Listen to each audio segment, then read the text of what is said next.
For just the second time as ACC foes, Notre Dame and Stanford square off today, this time in a sunny but chilly South Bend on this 1st of May right here in the Midwest. And we are so happy to have you with us at Frank Eck Stadium. Upstairs in the broadcast booth, Chris Daly here alongside Jack Rinaldi.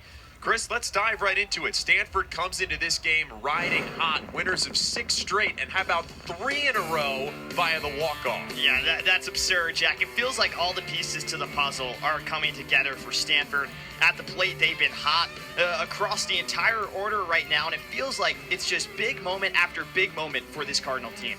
Yeah, and rising to those big moments has been a freshman, Teddy Tokheim. He's been leading the way at the plate really for Stanford all season. You see these ranks among true freshmen in the country. He has just been outstanding. Yeah, it speaks for itself, all these stats. And it sounds cliche, Jack, but Teddy Tokheim plays well beyond his years. He's not fazed by any opposition. We saw that against FSU. He had a great series against a ranked team, and I'm sure he'll have that same mindset in this series against Notre Dame. Yeah, Stanford head coach David Esther could not have spoken more highly of Teddy Tokheim. On the mound for Notre Dame, another player whose coach could not have spoken highly of him is Jack Riddell. 7 innings pitched, another complete game for him last Friday against Boston College. You see the numbers there. He has just been a workhorse for Notre Dame this season. Yeah, he's just been getting the job done day in and day out. He's 3rd in the ACC in strikeouts. One of the best arms in the entire conference. His fastball is ridiculous. He's going to put on a show for the Irish, I'm sure.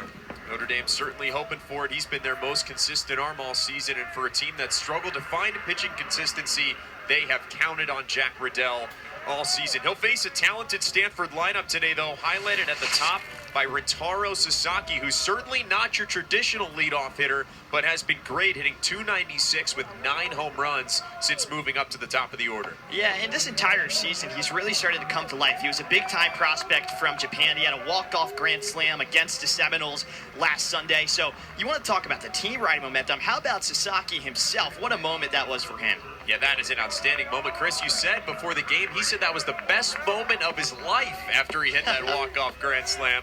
Chance to start things off positively here as well as he digs in for Jack Riddell's first offering.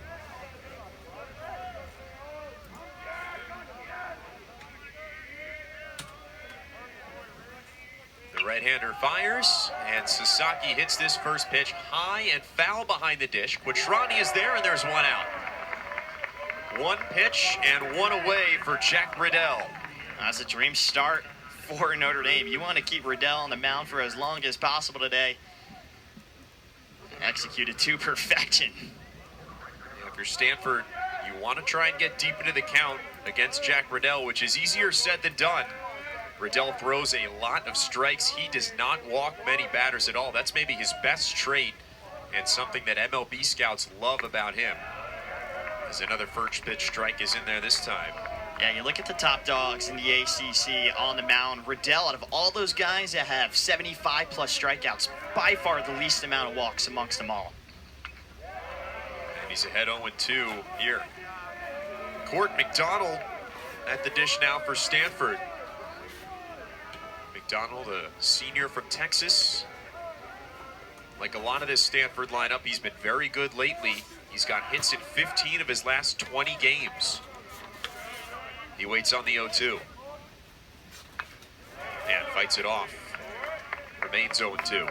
I'll raise you one, Jack. 10 of his 30 hits this season have gone for extra bases. That'll play. And Stanford's got good power at the top of the order with Sasaki, who just fouled out, and now with McDonald. And he strikes out looking here. Riddell is underway fast here in the first inning. Quickly 2 down. Yeah, great work from Jack Riddell right here. It's just a beautiful start today. No chance for McDonald. Catches him one. Teddy Tokheim now, we talked about in the open. The true freshman designated hitter steps in. Takes strike 1 from Riddell. 3 batters and 3 first pitch strikes for Jack Riddell, Chris. That's a good formula for the Irish starter. Yeah, I think he might have looked at this Stanford team. They got all this momentum, puts a bit of a chip on his shoulder. He wants to be the one to diffuse it and put it out. Tokheim at the dish now, behind 0-2, has been awesome this year.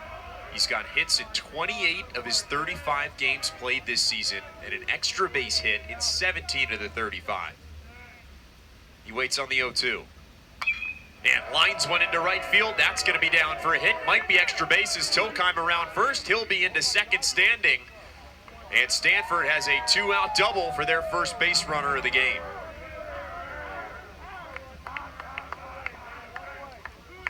Well done from Tokheim. He just adds to his collection of hits this season that you mentioned. And Brunell puts his head down. He would have liked to get out with a 1-2-3 inning. He's going to have to wait now. Stanford is a very good team with 2 outs. They're hitting .263 as a team with 2 outs this year. And they get a 2-out extra base hit from Tokheim. And a chance for Eric Gian now with a runner in scoring position. Gian lines one down the line and left. Waters ranging over and cannot get there with a dive. Tokheim will score and Gian will pull into second with an RBI double. Right on cue, the Cardinal deliver with 2 outs, and they strike first in South Bend. Well, everything flips here. First 2 at-bats, as sweet as it comes for Notre Dame, and all of a sudden, everything changes, and Eric Gian, who has been on an absolute tear this year, places this ball perfectly. No chance for Waters. Good effort from the left fielder, but just unable to corral it. Waters got some help from the wind there, which is blowing 15 miles an hour out of the northwest. That means it's blowing left to right on the baseball field, so that ball blown back towards Waters, still couldn't get there with the dive. And Stanford leads it 1-0. It's chilly for May 1st in South Bend today. 48 degrees the air temp, 36 degrees the feels like at the moment.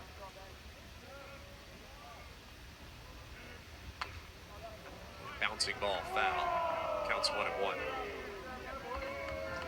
Well, J.J. Moran at the plate. He was the man who delivered the walk-off in Stanford's midweek against UC Davis. And 3rd walk-off in a row. Man on second, Eric Gian. Had his turn against Florida State with a walk-off. 1-1 pitch in there for a strike. It's 1-2.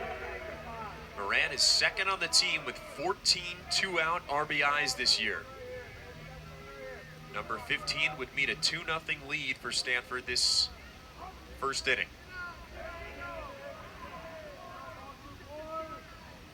One-two pitch. Misses outside, ball 2.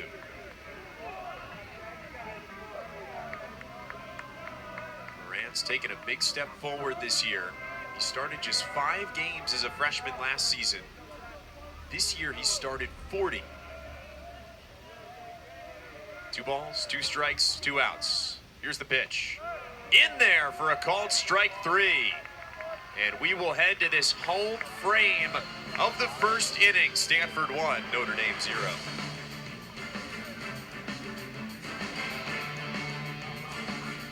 Away from Frank Eck Stadium, here's Andrew Shaw, the 6'3 freshman who will start things off today for Stanford. The Cardinal have a bit of a non-traditional approach in ACC play. They pitch by committee a little bit, and Shaw's a good example of that. Does not go long very often, but it is effective in short stints. It is effective, and it's working, so why would you change it up right now? 4th start of the season for the young Andrew Shaw. He'll face a Notre Dame lineup that has provided plenty of runs recently. They're spearheaded by Bino Waters, who is having himself a big April, Chris. Yeah, Bino Waters in April, a 448 at the plate, 10 multi-hit games. You see it right there, and it looks like the Bino that we saw in his freshman year when he absolutely exploded onto the scene. Was one of the top first years in all of the ACC. Right now, hitting .373 on the year. That ranks top 10 in the conference. Bino's got the power, and he's got the consistency as well to match for it. Yeah, he was someone that Coach Stifler really highlighted as having the build of a prototypical power hitter, but not the philosophy. He's the best when he uses the opposite field, both alleys and the gaps, and he's someone that Coach Stifler called a complete hitter. Here's another complete hitter and veteran, Drew Birkland. He'll lead things off for Notre Dame as Andrew Shaw will get us started in the bottom of the first.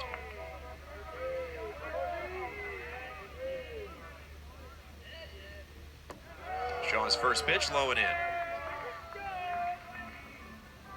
Berkland, a transfer from Minnesota, 317 hitter this year at 414 as the leadoff man. He's batted leadoff all season for the Irish and has been very effective in that role. Takes a strike here, it's 1-1.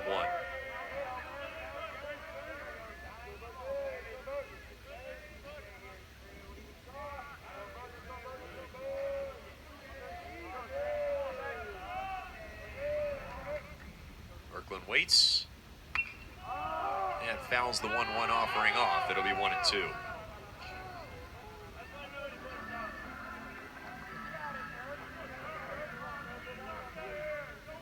You want to talk about momentum. 2 home runs for Berkland in Game 3 of that Boston College series just about a week ago now. 3 RBIs. Best performance of the year for him. We talked about Sasaki being a little bit of the non-traditional power-focused leadoff man, but Berkland no slouch in that department. 8 home runs for him on the year. He waits on the 1-2. Swing and a miss, strike 3. And he goes down on 4 pitches. 1 down here in the first. Yeah, nice start here from Shaw, freshman, not phased whatsoever, up in the zone, and Berkland goes down swinging. Yeah, went with the high one there. Shaw, not a guy that's going to blow you away on the radar gun. Probably high 80s, maybe flirting with 90 with the fastball. But he's got a funky delivery from that left side. And he throws a lot of strikes. Throws one on the first pitch to Waters, who we just talked about.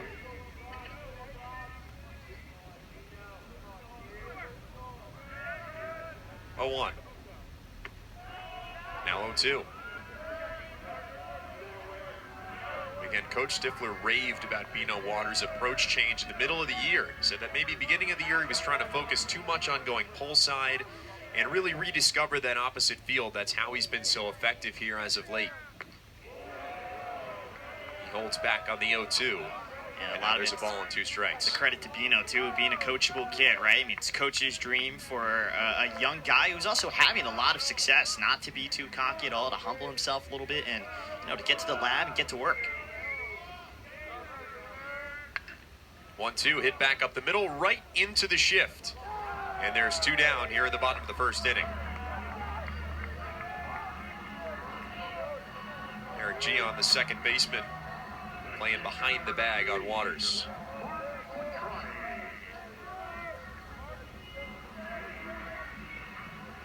Here's the catcher now, Mark Quattrani, the Cornell transfer who has also been a staple atop this Notre Dame order. Double-digit home runs for Quattrani this year with 11.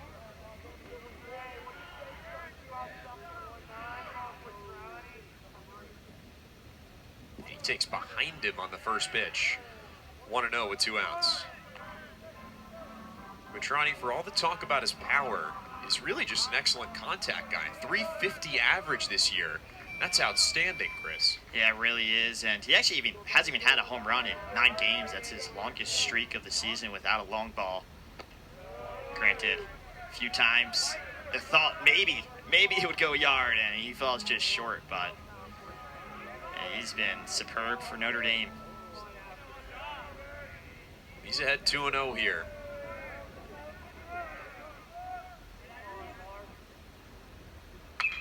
And lines one into left field. That's down for a base hit.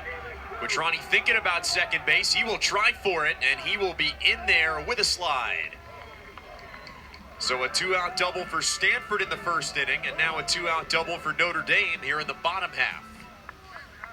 Yeah, well, right on cue, Jack. You're talking about Mark Quattrani, not as a power guy, but just a contact hitter, and he delivers right away. Great piece of hitting, and then how about the wheels, too? He was thinking about second right out of the box there. Yeah, I thought maybe the stop sign goes up at first, but he makes it to second. Credit to him. And that funky shift that Stanford was in there, I'm not sure helped with getting a player over to cover second base. Maybe made the decision a little easier for Quattrani. Now there's 2 outs for Paso, who lines one towards third. What a play in the throw in time. J.J. Moran flashing the leather to end this bottom half of the first inning. Stanford still 1, Notre Dame 0. How about this from Moran at third? Flashy way to send us to the second. On Stifler. He's coaching a young team this year, but his teams have traditionally peaked at the right time, late April, early May. Notre Dame certainly hoping for a late season upswing as they look towards the ACC tournament. And again, Chris, very young team with some room for improvement around the board. Yeah, and they have no better mentor for themselves than Sean Stifler. He's done it before. You see there with VCU for many years, had tons of success.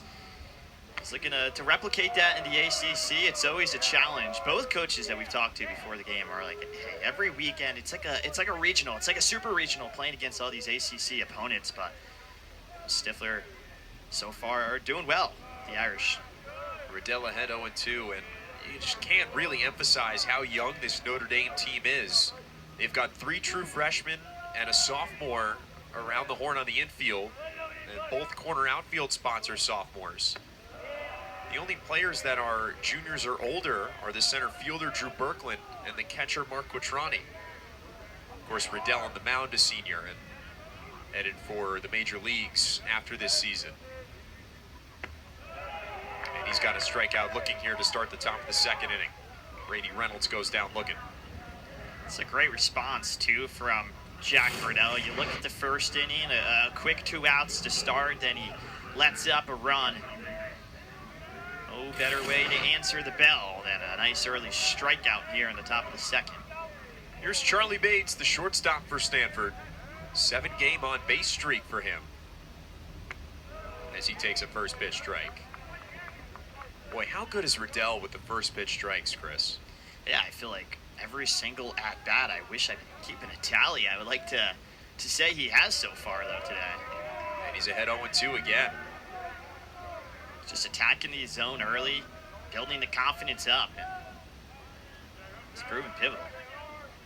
0-2. Bounces this one, it's 1-2.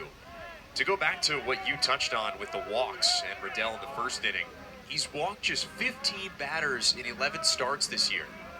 Chris, that's unheard of. Yeah, it really is. And I mentioned it, you look at the guys in the ACC, Wes Mendez, who's been great at Florida State, Chris Lavana's at Wake Forest. Fantastic pitchers.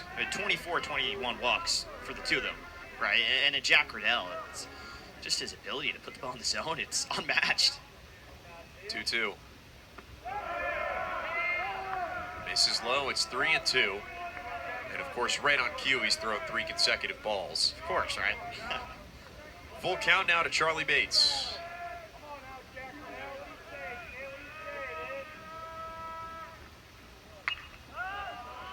Slashing ball down the left field line. And safely down. We'll do the 3-2 again. Tell you what, it might be a little thing. I don't think as many left fielders are going to run to that ball as hard as Bino Waters out there. Guy's a hustler. Even when he knows he might not even be able to make the play. You certainly can never doubt the effort with Bino Waters. Saw that diving attempt in the first inning.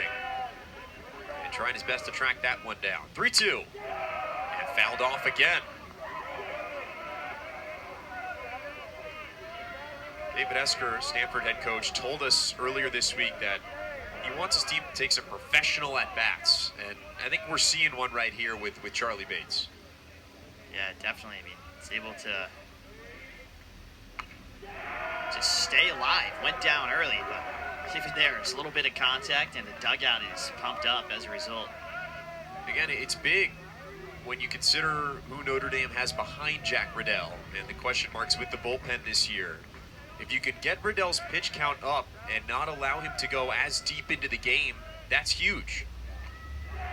So even if it's just foul balls, and whether or not Bates gets on here, obviously Stanford does want him on base, but whether or not he gets on base, a 10-pitch at bat is going to be huge for increasing Riddell's pitch count.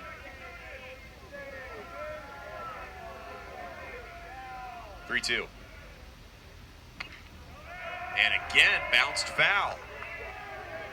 And alluded to it earlier, but they started the game. It was one pitch, Sasaki, right? The leadoff batter. It's an early out, and then from there, I think Stanford just starting to figure it out. But he has more than Charlie Bates.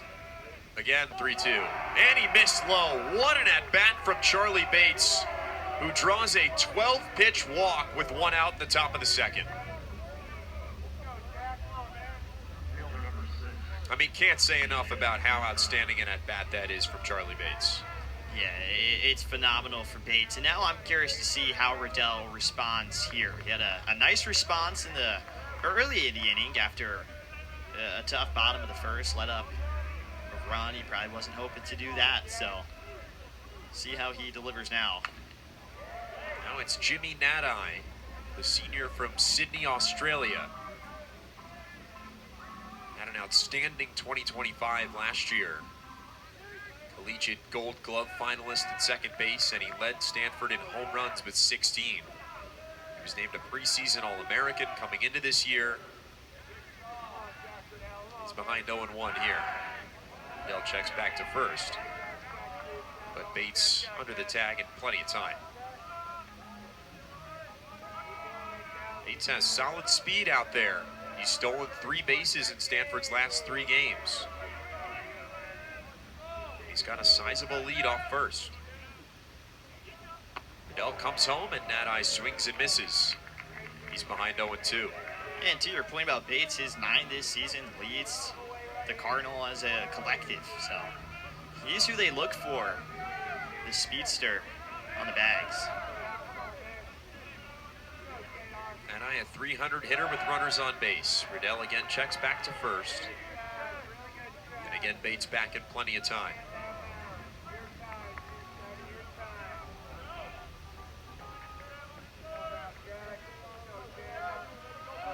0-2 now. This is outside, ball 1.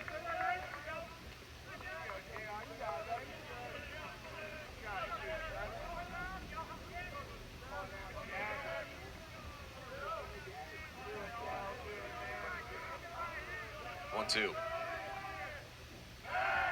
And again, Riddell back to first. Riddell just keeping Bates honest right now. He's run 13 times this year and stolen bases on 9 of those tries. 1-2. Lined into center field. Berkland going back toward the track and makes the play. 2 out. Bates will not tag.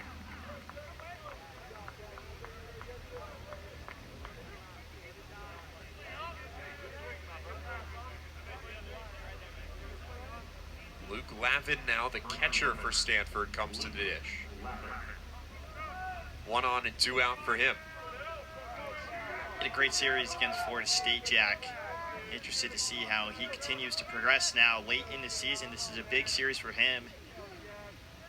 4 for 8 at the plate against the Seminoles. Takes another first pitch strike from Jack Riddell.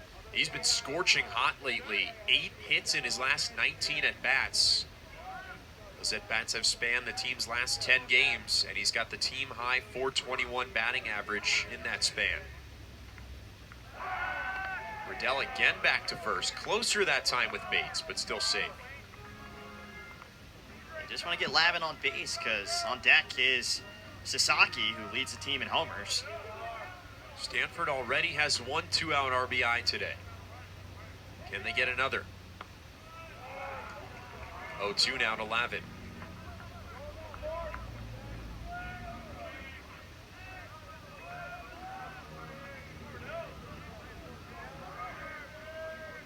Riddell looking for his first scoreless frame of the night.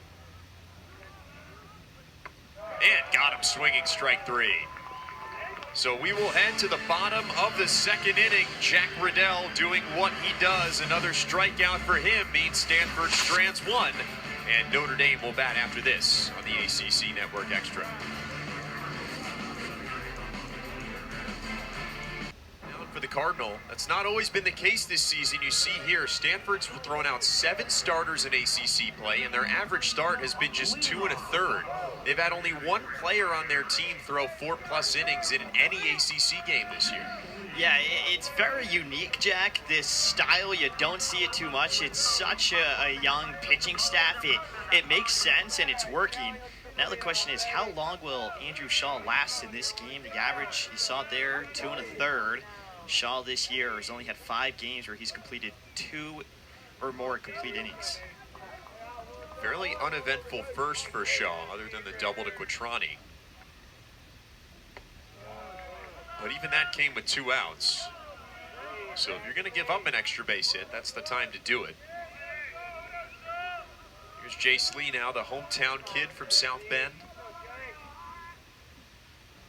He's having himself a nice sophomore year. His batting average has shot up this year. Just found a lot more consistency. It was about piecing it together every series, every game, and being able to do that year in year 2. 2-0. And takes high and away, ball 3. Shaw has walked only 6 batters this season in 22 2/3 worth of work. He's behind 3-0. And this pitch in there for a strike. 3-1 now to Lee.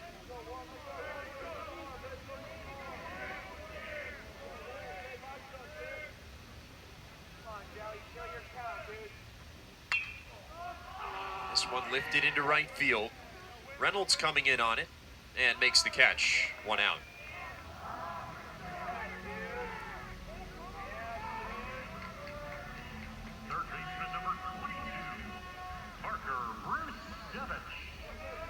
Comes Parker Brustevich now, sophomore third baseman for Notre Dame. 280 hitter this season with just shy of a 400 on base percentage. He's reached base in the past 6 games, 12 of the last 13, so he is getting better here in the final stretch. Takes outside for ball 1. Brustevich led the team in hits last year as a freshman, and he's come back with a very similar approach this year. He's not a guy that's going to blow you away with much power. Slugging just .338 next to his .279 average. But he's a guy that puts the ball in play, doesn't strike out a ton, just 29 strikeouts and 136 at-bats.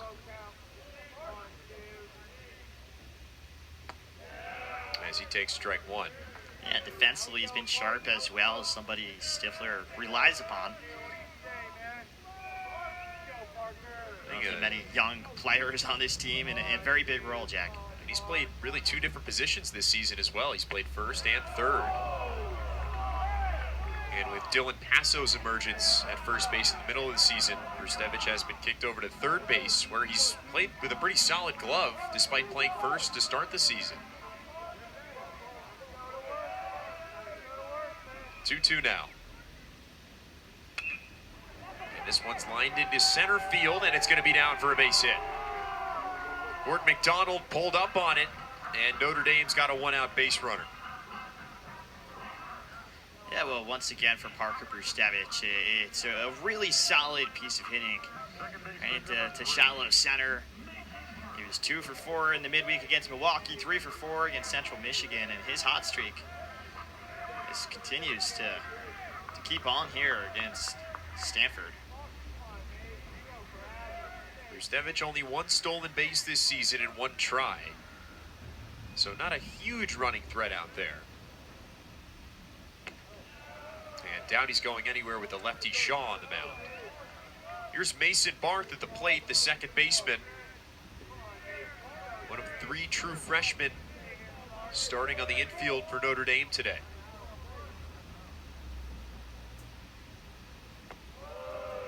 Takes inside, ball 2.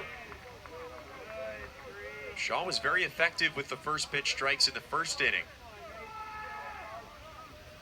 This inning, it's been a first pitch ball to all 3 batters he's faced. 2-0. 2-1 now. Yeah, a little bit of movement too in the Stanford bullpen, so curious to see what happens, especially after this at-bat, given the situation, of course. Rustevich on first, 1 out. Barth at the plate, and Shaw checks back to first.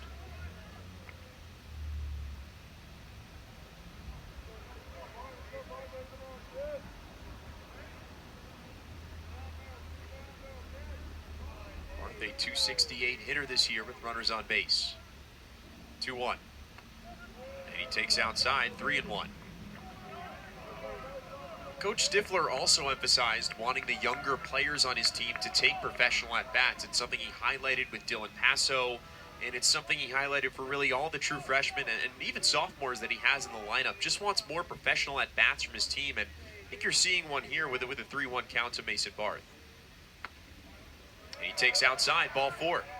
Yeah, it's exactly that. A lot of these guys have the power, right? That's why they were big recruits. Stifler's recruited very well throughout his 4 years now in South Bend, but it's just about being patient, right? Everything's a whole lot faster in college baseball. Slow down and the game will come to you. And that's exactly what happens as Barth takes first.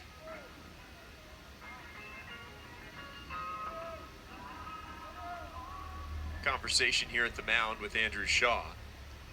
He's worked himself into a little bit of a jam here with 2 on and 1 out. It's going to be the freshman Jamie Z. And that looks like Parker Warner warming up, should I say, for the Cardinal. 31 and a third innings pitched this year for him. 30 strikeouts, 19 walks. Home plate umpire Brandon Cooper steps out to the mound to break up the mound visit. And Andrew Shaw will stay out there with 1 out, 2 on. Stanford a 1-run lead after an early 2-out double. And they look to protect that with Jamie Z at the plate.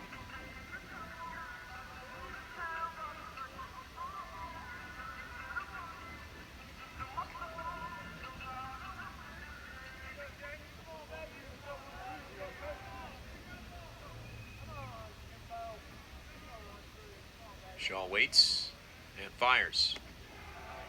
First pitch strike to Z.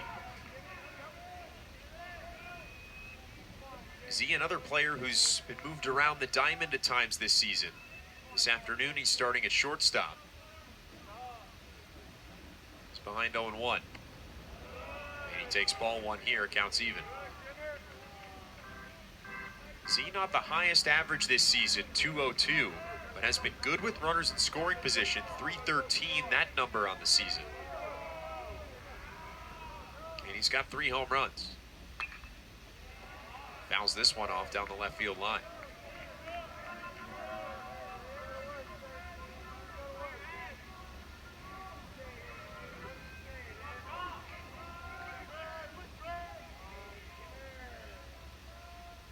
Two on, 2 strikes, 1 out for Jamie Z. He waits on the pitch from Shaw. Man, fouls it off. Still 1-2. This is also a big moment right now for Andrew Shaw. We talk a whole lot about the professionalism of the at-bats for these hitters on both sides, but about Shaw, I mean, he's a freshman. The bigger moments he's been placed in all year. 2-2 now after Z takes another ball. It's early in this game, but anytime you can play with a lead against a pitcher as good as Jack Riddell for Notre Dame, you have to do that if you're Stanford. So big to try and protect this advantage, even though it is early in the game. Yeah, certainly. 2-2, 2 on, 1 out. And Z fouls it off again, still 2-2.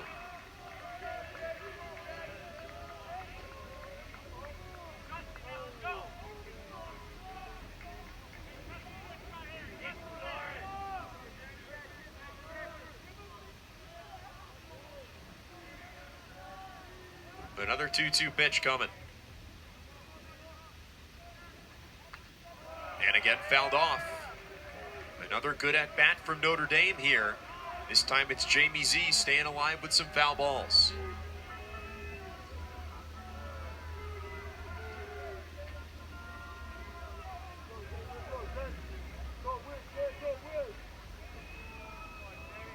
Again, the 2-2.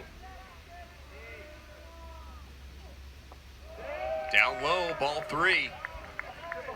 And they count full now to Jamie Z.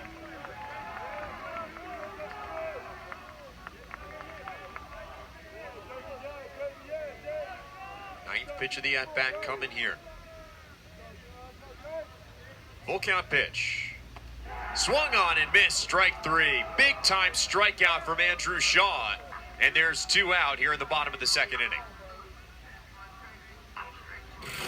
Yeah, a bit of a collective sigh of relief for this whole Stanford team, especially the young man on the mound, Andrew Shaw, the freshman, delivering when he needs it the most. And you can see the frustration from the Irish as well. They wanted that.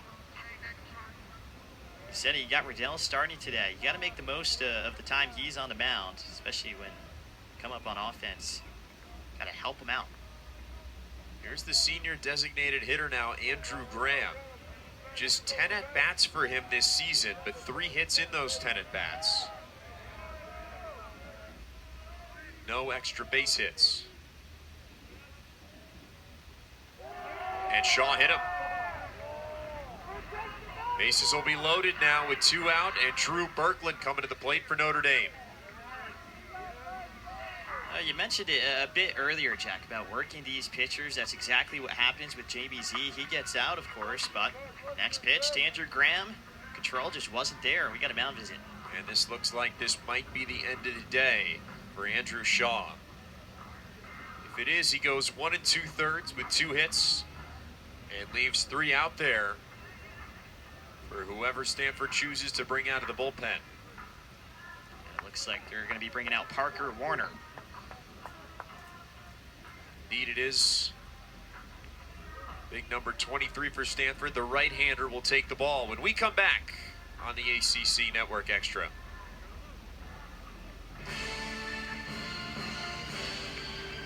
Yankee Stadium, tough situation here for Parker Warner to inherit. Bases loaded and 2 out. He'll face Drew Berkland. Yeah, this is a really interesting at-bat. He's got to get ahead early if you're Parker Warner right now. He's one of the most worked pitchers on this Stanford team, so there's an obvious sense of trust for him. It's just about control and taking things one pitch at a time here, especially in this situation that he inherits. Yeah, you see that strikeout to walk number. When he throws it in the zone, he's very effective, but 19 walks this season in 31 1/3 innings. That's a challenge with nowhere to put anybody and the bases loaded. Warner, a big talent that was recognized in the preseason. He was on the initial watch list for the 2026 National Pitcher of the Year Award in the preseason.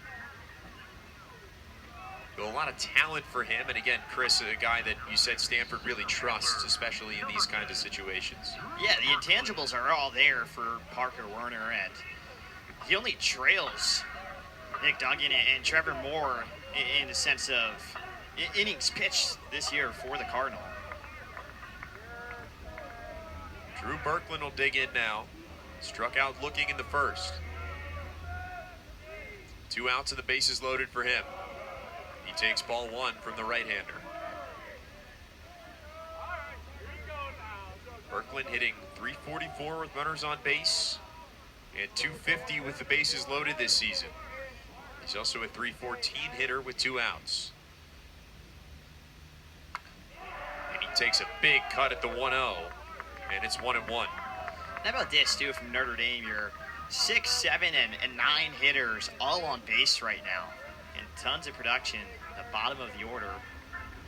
It's exactly what Coach Sean Stifler was hoping for and hoping to see out of his team before the series. 1-1. And the off-speed pitch misses. It's 2-1 now to Berkland. You look through this Notre Dame lineup, again, with all these young players, if they're struggling to produce or having a tough afternoon, that lineup gets very thin. So a welcome sight for the Irish to see those 6 through 9 hitters producing. 2-1. And Berkland lines one into center. Wynn pushing it towards the right field gap. Back near the wall, and the catch is made on the track by Brady Reynolds. So Notre Dame still scoreless after a long final out in the bottom of the second. Third inning after this on the ACC Network Extra. The books here at Frank X Stadium. And a look at David Esker, the head coach of Stanford, in his 9th season. Got a chance with a sweep this weekend to reach 300 career wins with the Cardinal. Yeah, how about it? He's a Stanford legend even as a player. He won a College World Series with them back in the late 80s. He was an assistant in the early 90s, and a California baseball legend as well. 18 years at Cal Berkeley prior to coming to Stanford. He has really helped navigate this program during their transition to the ACC. And this is a storied and very proud program. And Sasaki drills one toward the gap in right field, headed back near the wall, and it is one hopping over the fence for an automatic double. Sasaki wasting no time in the third, drilling the first pitch from Jack Riddell into the gap in right field. And he's on second with nobody out. Yeah, we've talked a lot about his power. Now, this one doesn't go yard, but back at his high school, same high school as Shohei Ohtani, he leads them all time in home runs, Jack, and you can see the talent right there. He'll be real happy about it. 2 short at-bats to start the game for Sasaki. He's only seen 2 pitches, but he's 1 for 2. And now another hard hit ball. This time it's up the middle. Berkeley trying to get on it in center field. Sasaki's going to get the stop sign at third base. The throw to second is not in time. Heads up base running from Court McDonald as he beats the throw, and Stanford has 2 in scoring position with nobody out at the top of the third. Yeah, I'm thinking if this throw was just a little bit sharper and a little bit closer to second, and maybe that Notre Dame gets the out. You can see right there. It's a tough play. Much easier said than done, and as you say, Jack, great base running from McDonald. McDonald's got good speed, and he uses it there. Again, like you said, Chris, maybe would have been a closer play or maybe even an out with a better throw. But in any case, Stanford 2 on, nobody out. And their best hitter, Teddy Tokheim, at the plate. And Tokheim swings and misses 1-1. A lovely movement on the pitch from Riddell. He needed that. It's that extra boost of confidence right now after first 2 batters get on base.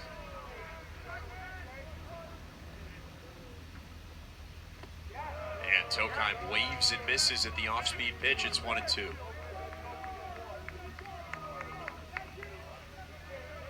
2 strikes to Teddy Tokheim now.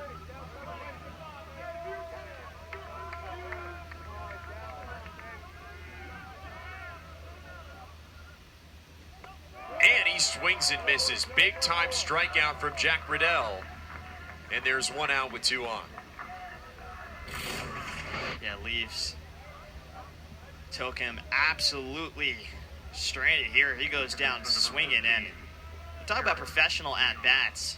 You know, these freshmen, they have the power. It's just about being patient. Maybe a few times he could have been in that at-bat, but go back to the dugout and try to come back sharper later on. Here's Eric Gian, and he swings and misses at the first pitch from Riddell. Gian, a rare undergraduate transfer to Stanford. He came from Columbia prior to this season. Was a all-Ivy League second-teamer his freshman year at Columbia. Played just 1 game last year and has been big for Stanford this year, playing in 33 games. And he's got hits in 14 of his last 16. Takes a ball here from Riddell. It's 1-1. He dreamed of Stanford too as a kid. He's talked about that. Stanford was his dream school. So to have the walk-off even the other day, Saturday against FSU was, he calls it a dream come true. 1-1. Couldn't hold back. 1-2. Yeah, Gian started the walk-off streak and was then picked up with the grand slam by Sasaki on Sunday, and then another walk-off win for the Cardinal on Monday. 1-2 now.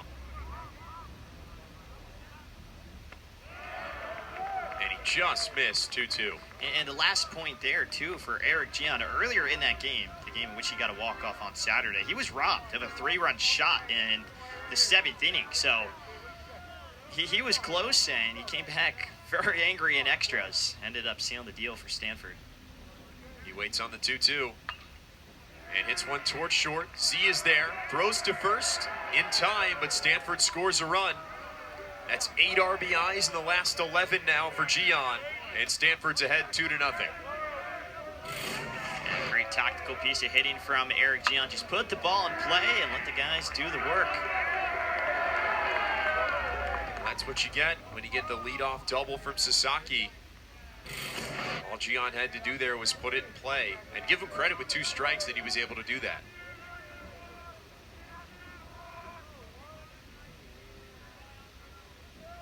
Two-run lead now for Stanford. Nell's first pitch misses for a ball. This is J.J. Moran now. He struck out swinging back in the first inning.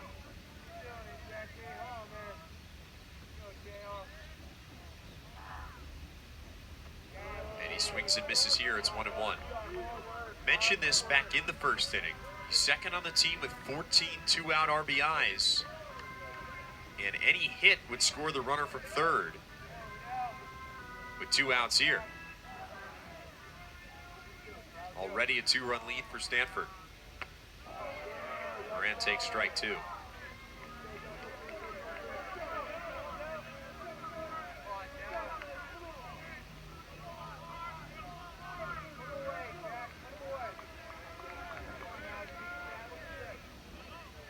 One, 2. Did he go? Yes, he did. And the throw to first in time. Stanford plates another in the top of the third. And they lead Notre Dame 2-0 as we head to the home half of the third inning.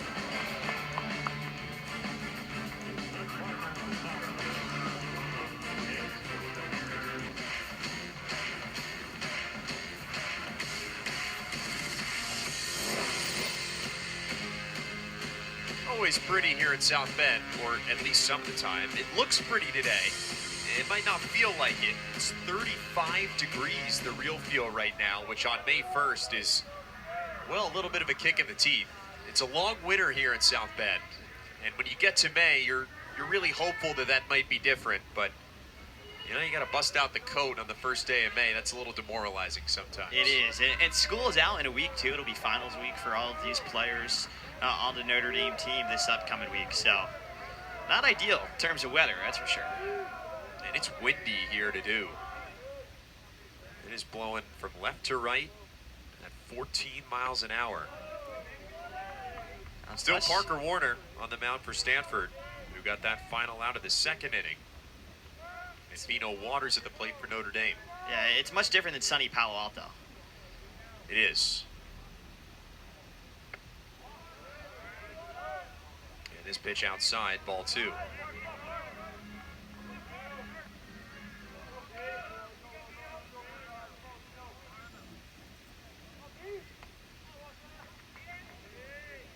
.69 degrees right now in Palo Alto, Chris. As Waters swings and misses. It's 2-1. Yeah, it sounds pretty nice. And, you know, for Notre Dame here, unlucky not to put any runs on the board in the bottom of the second. 3 runners on, no one scores. Hard hit by Waters. Nice play at second base by Gian, and he throws on to first in time. Couple nice defensive plays from Stanford here early in this one. It was Gian that time, and then Moran back in the first inning on a short hop. Yeah, how about that from Gian? It's so impressive. The reflexes, that ball is hit with a ton of velocity. For him to even just track it down and then make the throw, collect himself, super impressive. Here's Mark Quattrani now for Notre Dame. He doubled in the first inning for Notre Dame's first hit of the day. And he takes a strike, 0-1.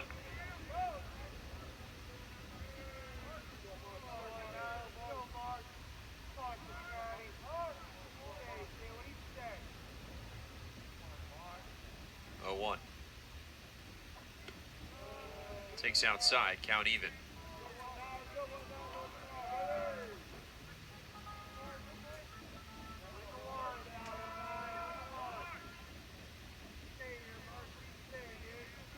One now to Quattrani. And again, he takes outside, ball 2. Quattrani has been so consistent for Notre Dame this year, and he's really picked up right where he left off at Cornell. Played 2 seasons there before coming here to South Bend. And again, no drop in production for the catcher. Fouls this one off, 2-2. Yeah, Jack, sometimes it can be tough as a transfer to come into a totally new place, a new conference, but Quattrani, it's been seamless for him. The transition has been near perfect, and you see the stats there. Last season with Cornell, batting .381 of the Ivy League, was one of the top players in the conference. And he fouls this one off. It stays 2-2. Quattrani was the first player for Cornell in nearly 60 years to be named first team All-Ivy League in multiple seasons, and he did it back-to-back as a freshman and a sophomore. It's unreal. It's a well-deserved move to the ACC. And he strikes out looking here. He doesn't like the call, but that is a perfect pitch from Parker Warner. And there's 2 out. I gotta give Warner a ton of props. Coming into this game, he inherited a really tough position. He got Stanford out of the jam, and then some great movement as that one just sinks into the zone for strike 3.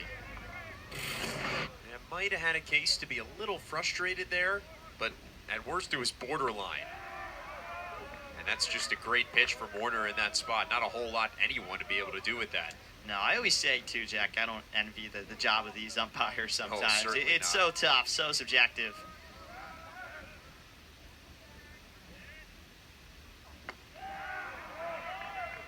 And Dylan Passo quickly behind 0-2. Passo, another one of these freshman infielders. Best hitter of the bunch. He's really come on strong here as of late. He softly grounds one towards second base. Gian is there. And the side retired here in the bottom of the 3rd. 4th inning coming up next. It'll be Brock Sell, Charlie Bates, and Jimmy Nadai after this.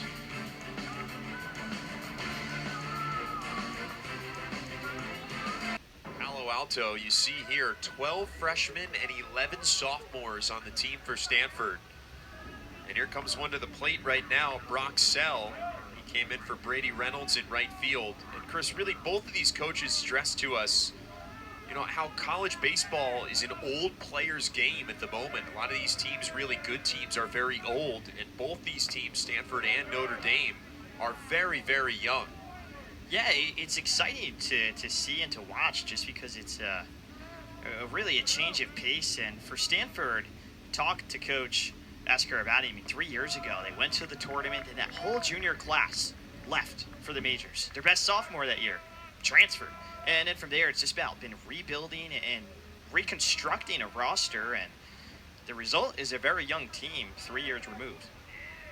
And, you know, credit to Coach Esker and staff. They've put together a young but very talented Stanford team. And, again, you're seeing the results as of late, but the talent's been obvious all season. It's just been a matter of growing into themselves and learning to play and learning to adapt to college baseball.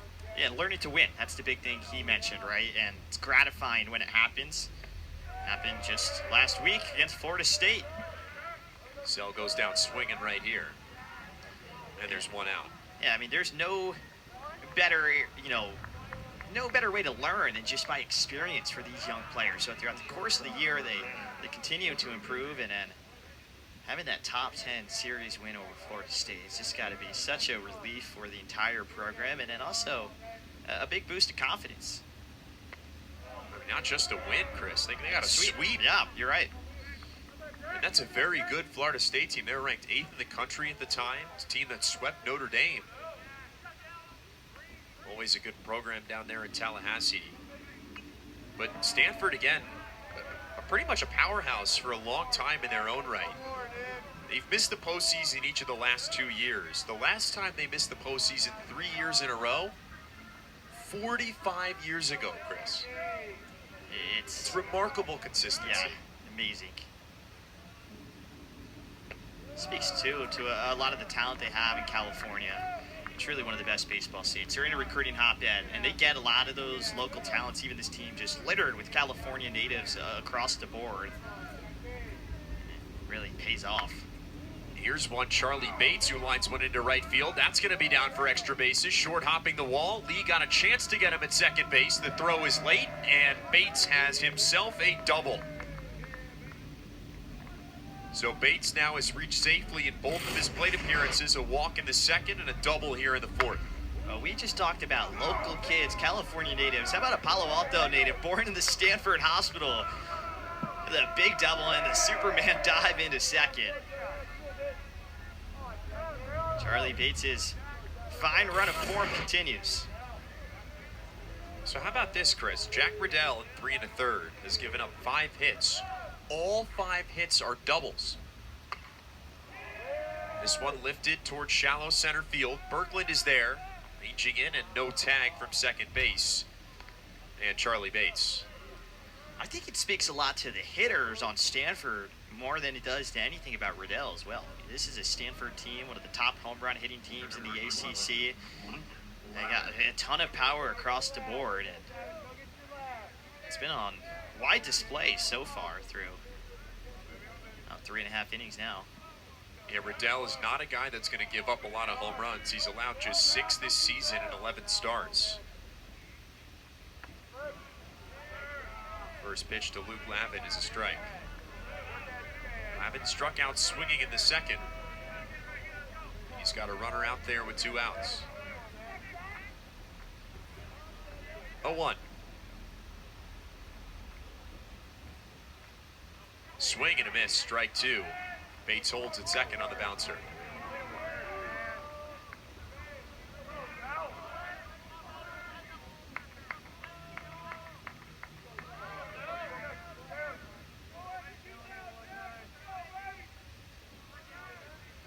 Two and 2 outs. Lavin waits and takes inside, ball 1.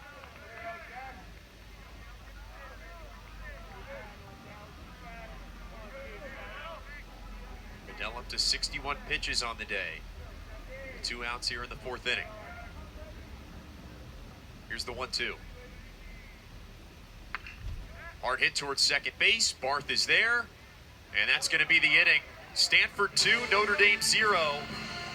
Riddell strands 1 out there at second base. After the double by Charlie Bates, Notre Dame will hit after this on the ACC Network Extra.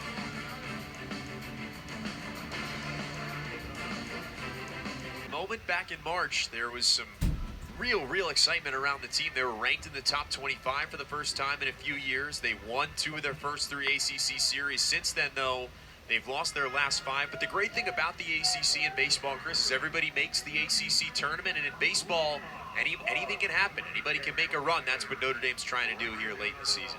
Yeah, I mean, I look back to that Duke series and the Clemson series. They swept the Tigers, who were so much hope with this Notre Dame team, and the talent is there. It's, again, just about piecing it together. The ACC is a really tough conference, and Notre Dame about 75th in the RPI right now, so a few wins potentially here against Stanford and then against Pitt and Oakland as you eye up the end of the season. There's no reason why they can't move up there. Chase Lee at the dish for Notre Dame now. And he's behind 0-1.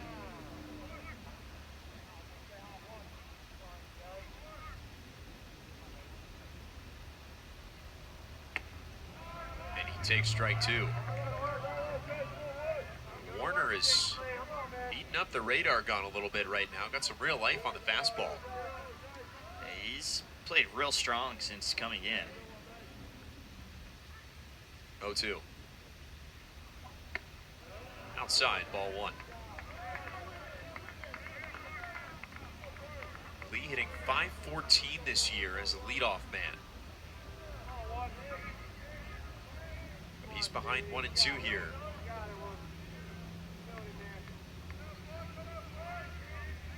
sets. Fires. And misses outside. Warner perfect through an inning and a third so far. Came in with the bases loaded and 2 outs. Got a big out. Then got 3 quick outs in the third inning. Looking for his first out in the fourth. 2-2. Got him swinging, strike 3. Nice off-speed pitch. Yeah, that's great from Warner, and as you said, since he's come in, he's really just steadied everything for Stanford defensively. Look at the movement there, Chase Lee. There's no chance for him. You said you don't envy being an umpire. I don't envy being a hitter at this level. Yeah. It's tough when you see a pitch like that. I'll agree with you on that one. I mean, it's near impossible. Parker Brustevich now. He's a guy that at times makes it look easy. 285 average for him this season. Near 400 on base mark. He has one of 2 hits for Notre Dame today. And they count even at 1-1. Notre Dame just 2 for 12 as a team so far. Stanford 5 for 17. Brustevich kick-started that rally back in the second inning when Notre Dame loaded the bases. And he did it with a single to right field.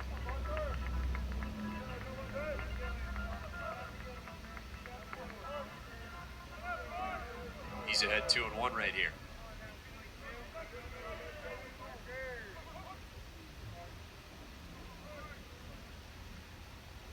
Here's the pitch from Warner. Outside, ball 3.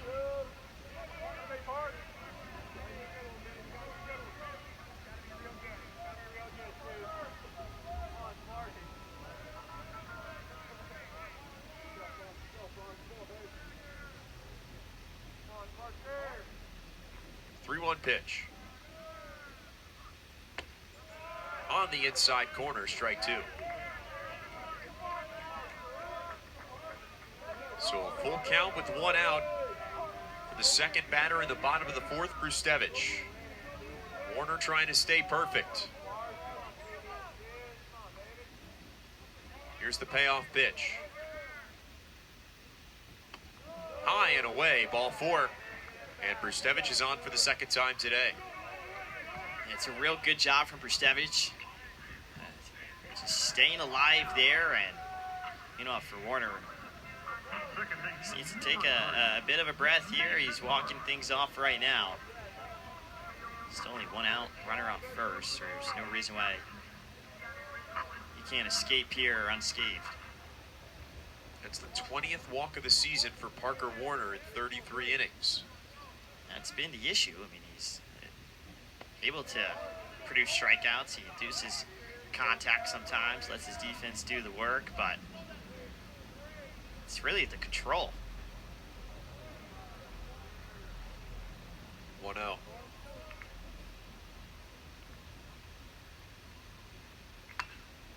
And Barth skies one into foul territory, looping towards the wall. It's going to drop. And lands just shy of that Stanford bullpen.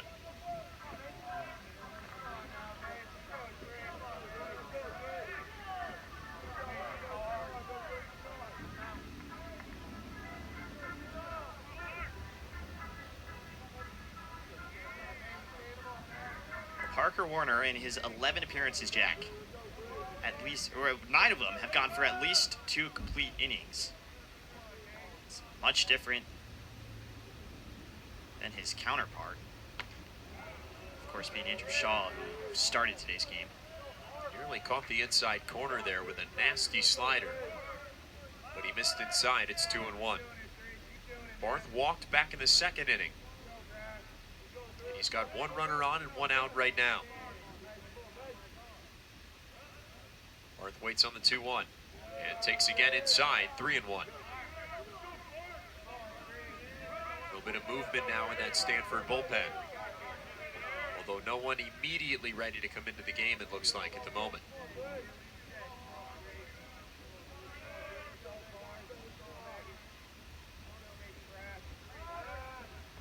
Lazy throw back to first from Warner.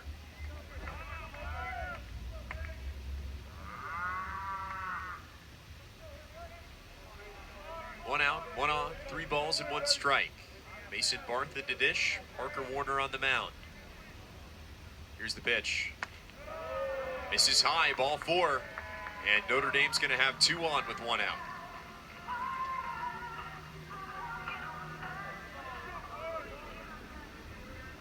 The attention is there for Parker Warner, trying to stuff the zone, but it's really the execution now. And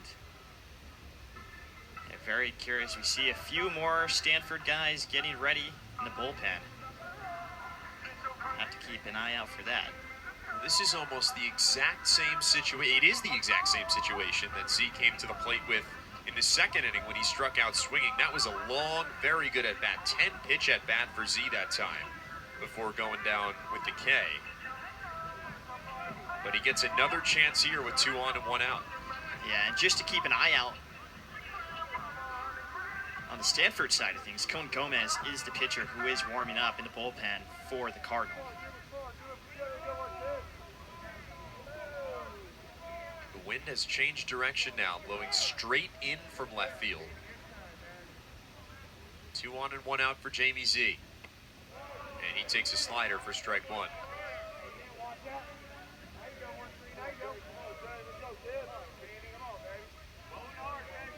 1 strike, no balls.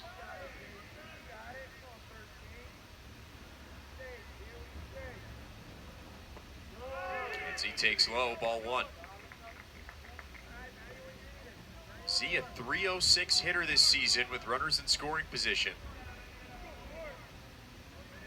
Marker Brustevich on second base with 1 out.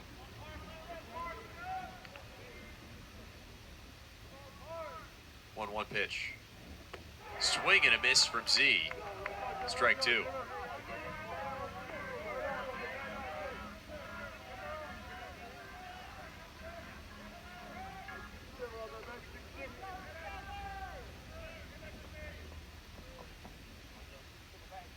Warner again sets. Fires. Swing and a miss from Z. He goes down swinging for the second time today. And that's a good bounce back at bat for Parker Warner. It really is much needed too, with of course 2 runners on, and low and away there's not much opportunity for Z. And real reminiscent, at the bottom of the second, Notre Dame had 3 runners on, weren't able to produce anything. Not over yet though here at the bottom of the 4th. Here comes Andrew Graham, who was hit by a pitch in the second inning to load the bases. 2 out, 2 on for him.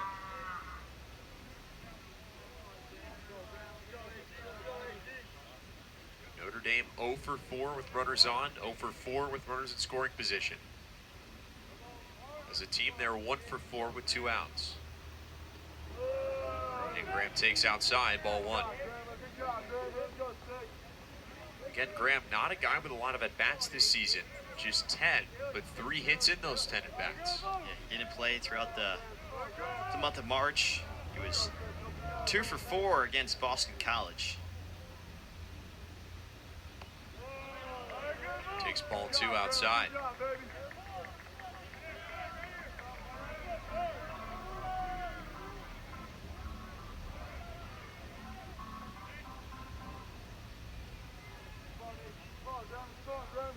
Two and 0 now.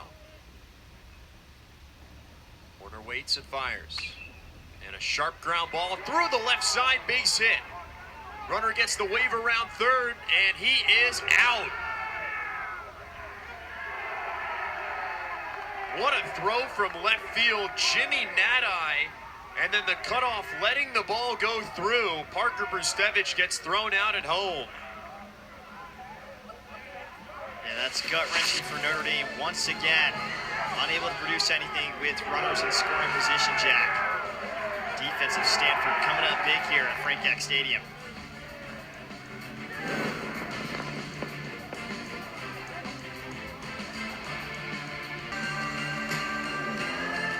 ACC Baseball Championship begins May 19th. One of College baseball's premier conferences. We take a look at the standings here. Notre Dame at 14th, Stanford in a four-way tie for 9th.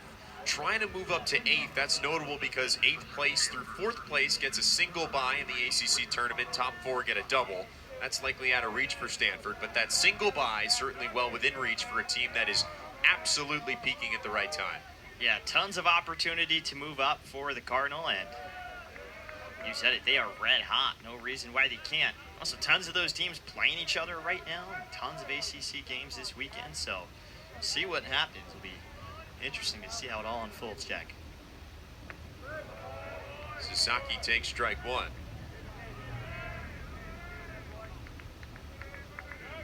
And the count even.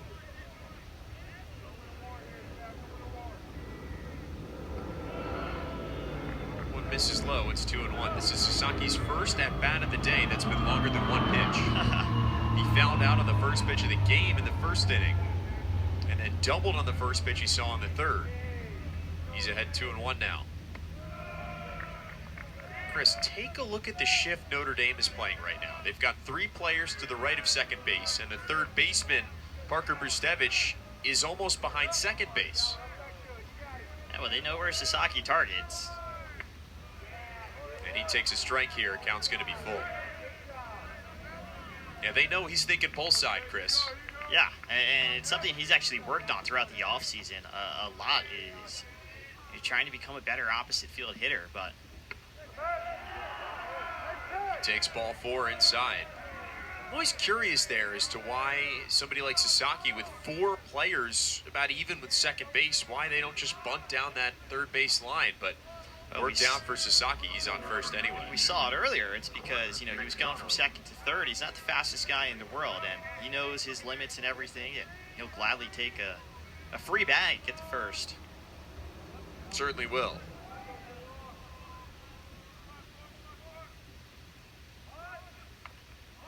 Now Stanford does bunt. It was Court McDonald trying to get it down that time, but he bounced it foul. Sasaki, one last note on him. He leads Stanford in walks this season, and that's been maybe the biggest area of improvement for him from his freshman year to his sophomore year. It's a big reason why his OPS is nearly 200 points higher.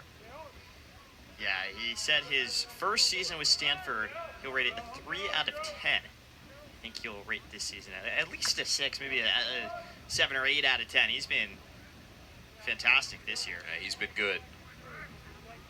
0-2 now to Court McDonald as he chops another one foul.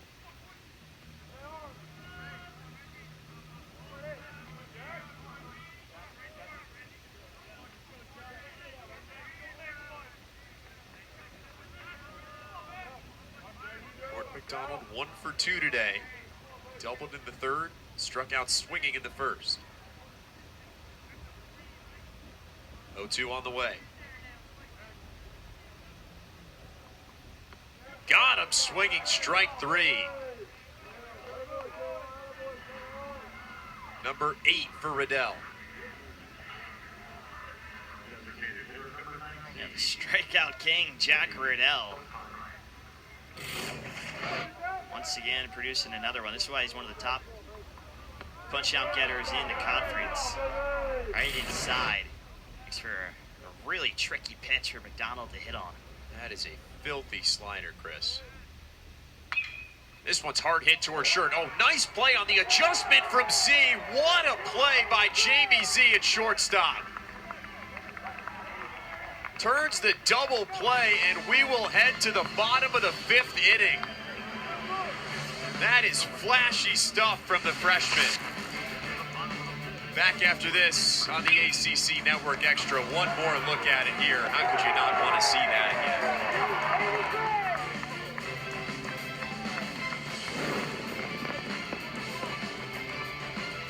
again? The 5th inning here at Frank Eck Stadium. And Chris, this Stanford pitching staff, despite a non-traditional approach, has been very good today. Just 3 hits, 3 walks, and no runs through 4 innings. It's working, right? Everybody's seemingly hitting their stride at the right exact moment for Stanford on both sides of the ball. And Parker Warner is one of the most worked pitchers on the team. We've talked about that now. He's struggled a little bit with walks. We've seen it, 2 walks to 3 Ks today, but So far, so good. He hasn't let up any runs, and at the end of the day, he's been in some tough situations. So impressive what he's been able to do. That last frame of the fourth was really the first time he ran into any kind of trouble today, and he navigated himself right out of it. So now bottom of the fifth, the top of the order for Notre Dame. Berkland takes outside, ball one. And meanwhile, for Notre Dame, you've had 2 times today, right, where you got runners in scoring position and you get nothing on the board. It can be demoralizing, but they just need to keep chipping away here. They're doing all the right things. Now it's just about converting and executing. Berkland tips one foul. It's 1-1.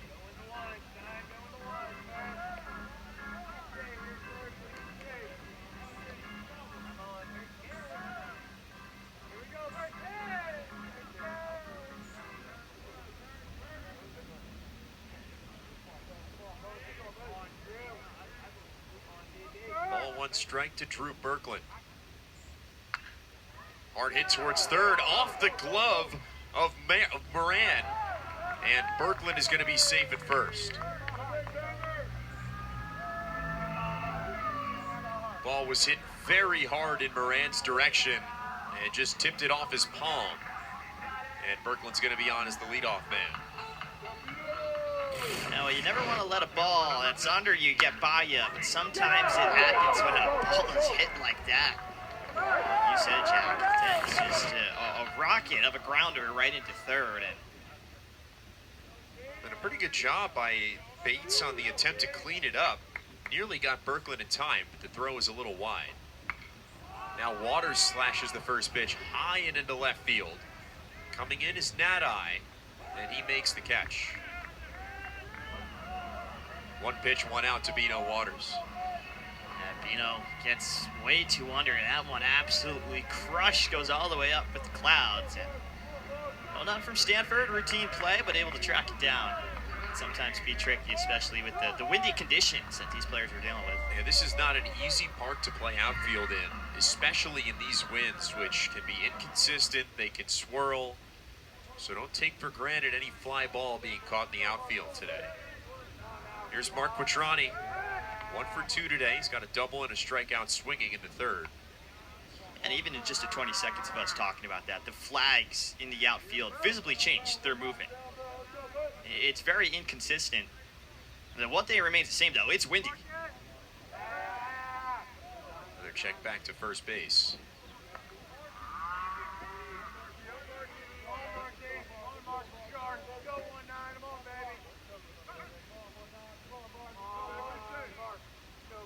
Still an empty count to Quattrani. He swings and misses, strike one.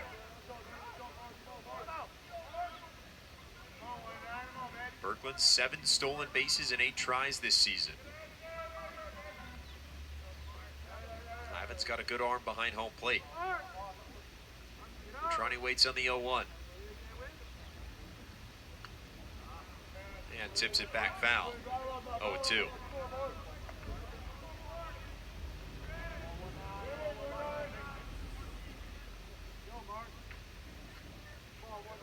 One out, 2 strikes, and 1 on for Mark Quattrani here in the bottom of the fifth. Parker Warner sets and fires back to first. The throw not in time.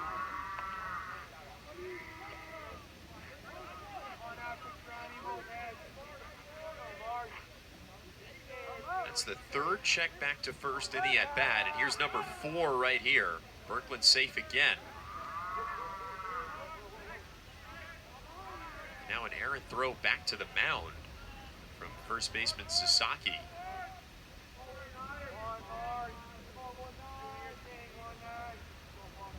Still 0-2.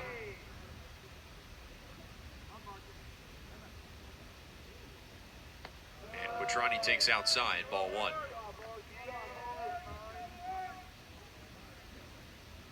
Notre Dame 1 of 6 with runners on base today. Quattrani trying to make it 2 for 7.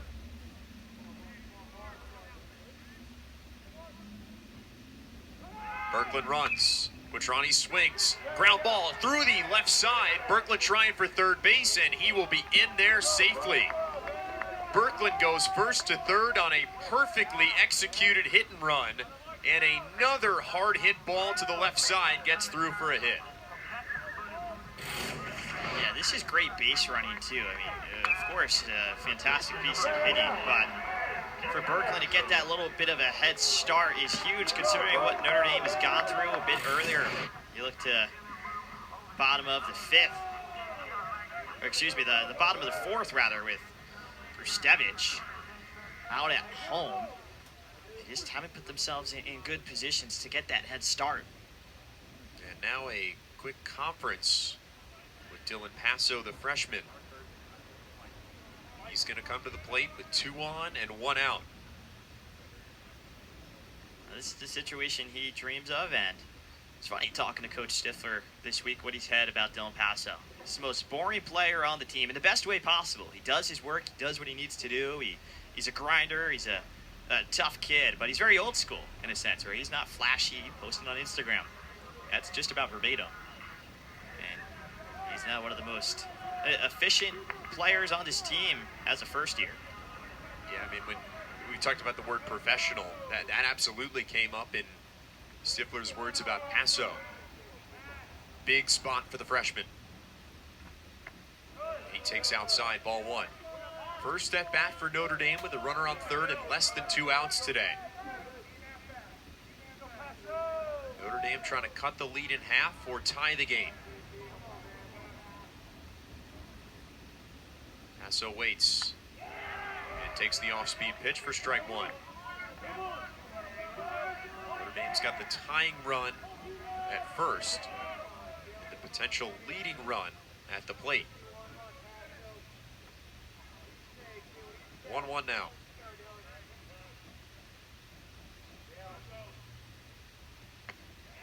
And Passo takes outside, ball 2. Warner still scoreless in 2 2/3 innings of work.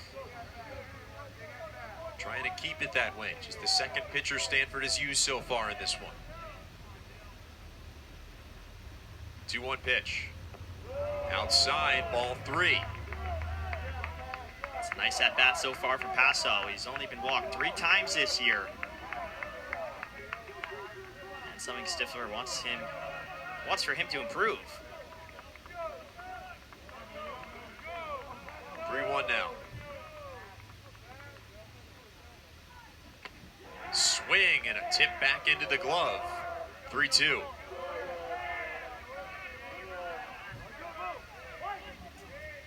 Okay, full count. 2 on, 1 out. Big spot for the freshman. Sophomore on the mound. Warner sets and fires. Runner goes. Swing and a miss from Passo. They've got a runner in a rundown. Here's the throw home. It is not in time. It gets away. Notre Dame will get a runner to third base after he hesitates. Quattrani goes first to third on a rundown and then steal. Notre Dame playing a little bit of small ball. They've cut the lead in half. Well, Jack said execution earlier. That's what it's all about. And here's Quattrani as a disguise to throw home. It's a little bit wayward. It makes it very hard for Lavin. And Notre Dame has a well-deserved first run of the day. They've had their opportunities. They've gotten runners on base. Really just haven't been able to put anything on the board until now. We got a tight ball game here.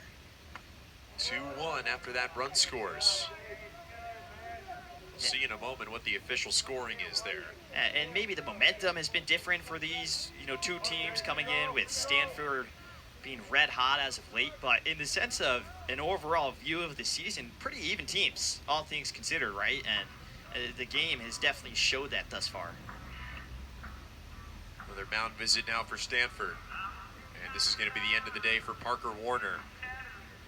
Who gives Stanford 3 solid innings, but allows 1 run to cut the Cardinal lead in half. We'll have more 5th inning action after this. 2 outs and a runner on third when we return on the ACC Network Extra.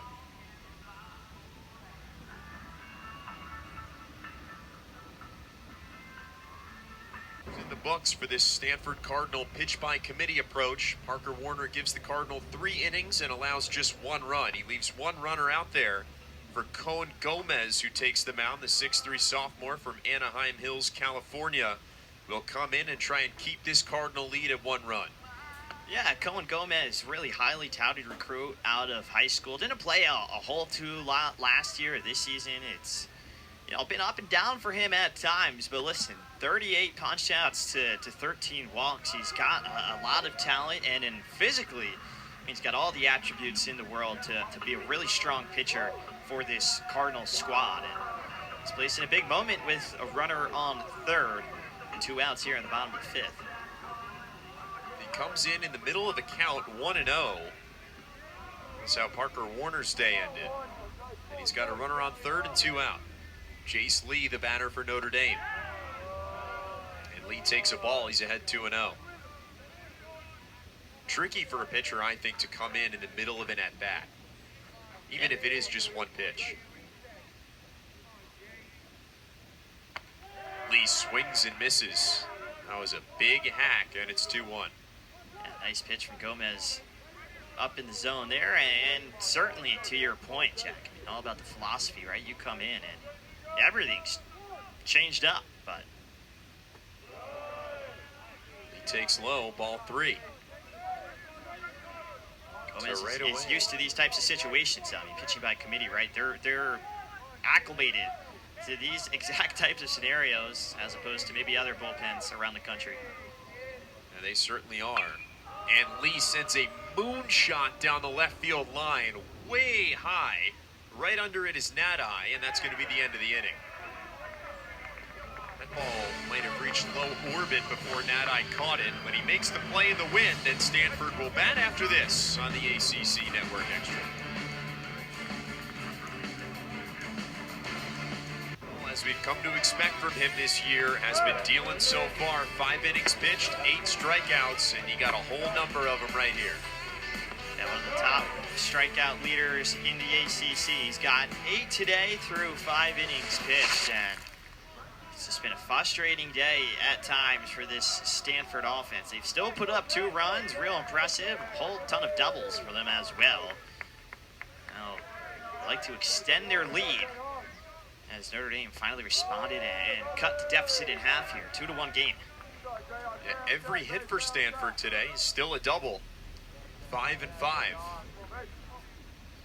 Man, Eric Gion's behind 1-0. And he had one of them out in the first inning. That was of the RBI variety. That scored the first run of the game. Gian now with 11 RBIs in his last 11 games.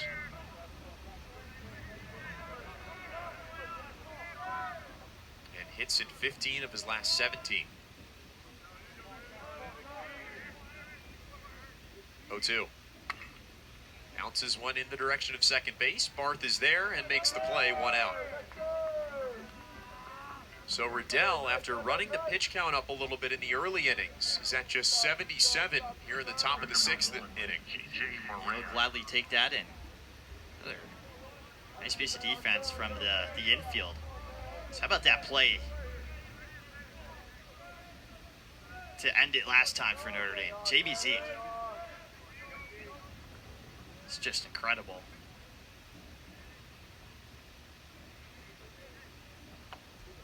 Swing and a miss, strike 1.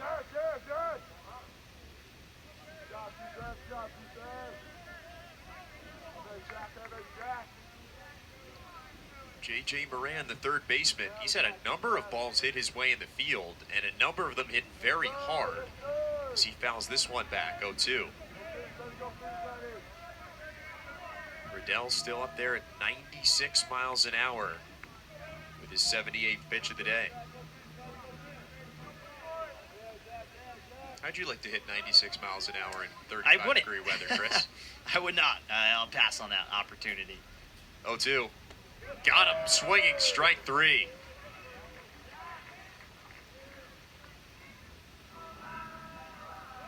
Especially when you pair that 96-mile-an-hour fastball with this off speed. It is really tough to hit, Chris. Yeah, it's nasty from Riddell, as always, and he's nearing double digits now on the day. That's his 9th K of the game. 2 down now in the 6th. Bouncing ball towards Z. Makes the play on a hop and throws on to first in time. A very quick 6th inning for Jack Riddell. And we'll head to the bottom of the 6th. Brustevich, Barth, and Z after this.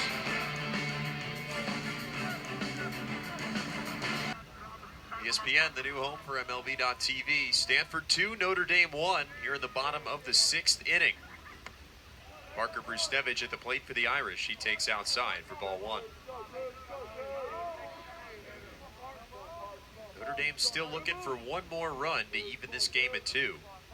Brustevich has been on both times to the plate today. And he fouls one off. It's 1-1. Yeah, this is a Stanford team with a real potent offense. Jack Riddell so far has had a terrific day at the office. 9 strikeouts on the flip side of the coin for the Irish. It's tied for his 5th best mark of the year. So now it's up to these batters, these hitters on this Notre Dame team to help them out a little bit. Give them something. Big swing and a miss for Brustevich. It's 1-2.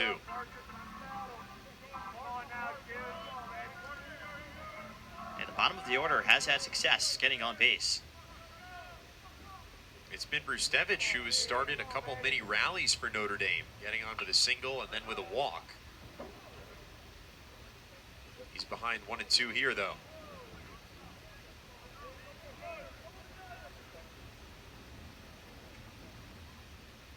Gomez on 1 out in the bottom of the 5th. Looking for a couple more here in the bottom of the 6th. Bouncing ball towards third base. Moran is there, and the throw goes way wide. Brustevich is going to easily get to second base.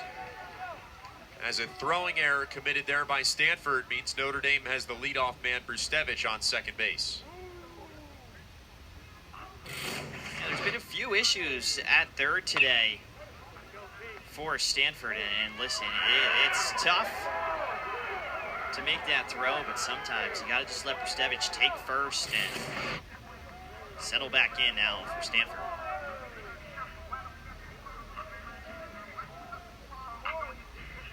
So leadoff man on second base now for the Irish. Second error of the day for Moran.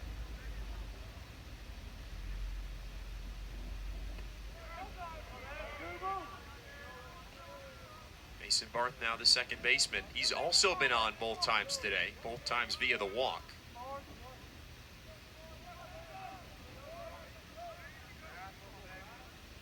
He's ahead 1-0.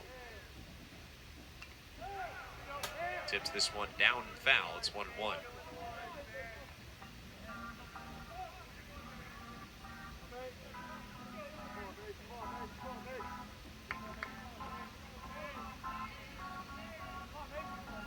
Count of 1-1, nobody out, and Parker Brustevich on second base.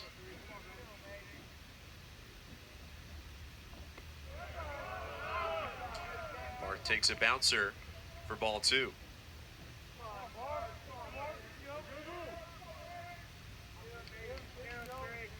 Notre Dame again looking for a big contribution from a freshman.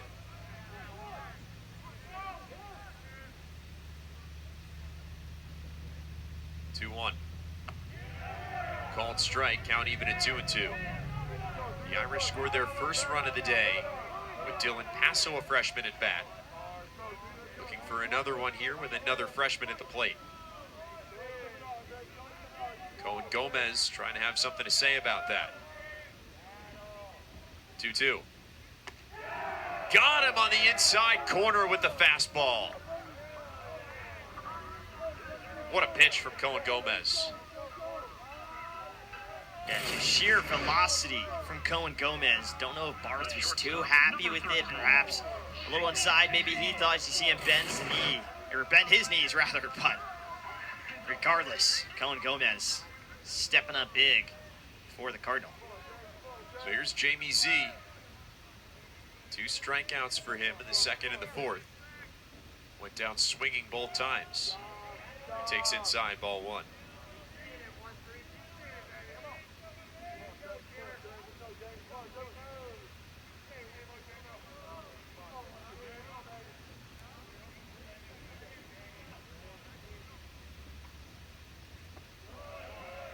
As he takes low, ball 2.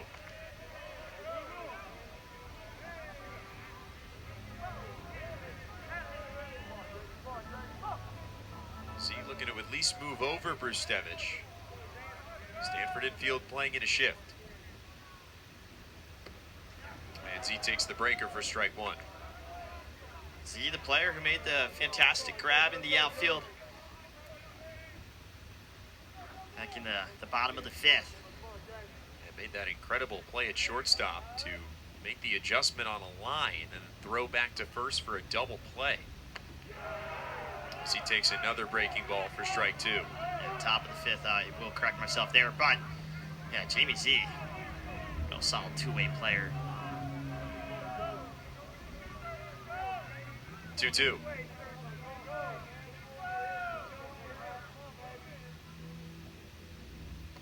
And he swings and misses at another breaker. Back-to-back strikeouts from Cohen Gomez after the leadoff man on second base. And there's 2 outs in the bottom of the 6th. Big-time pitching, Chris. Yeah, this is great, and all day, just the movement of these Stanford pitches have given Notre Dame a whole lot of issues, and credit to the staff as well. 3 pitchers in now for the Cardinal, and it feels like each and every one has just done their job to near perfection so far. They have pitched well when they have needed to, and they have executed big pitches in big spots. And they've complemented each other real nicely. We saw the stat when they lose, their ERA is way shot up, but right now really not allowing much for the Irish. Waters takes inside, strike 1. Excuse me, Graham. Graham's been on both times today, hit by a pitch in the 2nd and a single in the 4th. And he takes outside for ball 1. Drew Berglund would bat next for Notre Dame as Graham looks to turn over the order. Graham hitting .600 with 2 outs and .500 with runners in scoring position this year. Overall, he's 4 for 11 on the season. 3 walks and 3 strikeouts for him. He's ahead 2-1 on Cohen Gomez.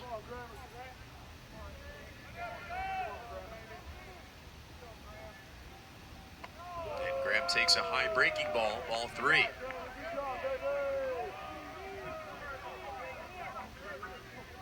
So another high leverage spot for a Stanford pitcher.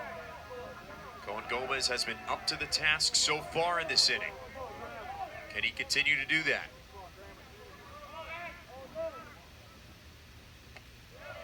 No, he cannot. Ball 4. So 2 on and 2 out now for Drew Berglund. Inside for Gomez, and that's a great at-bat. It's exactly what the doctor ordered. If you're Andrew Graham, just get on base. Keep surviving, and top of the order here for the Irish now with Berglund.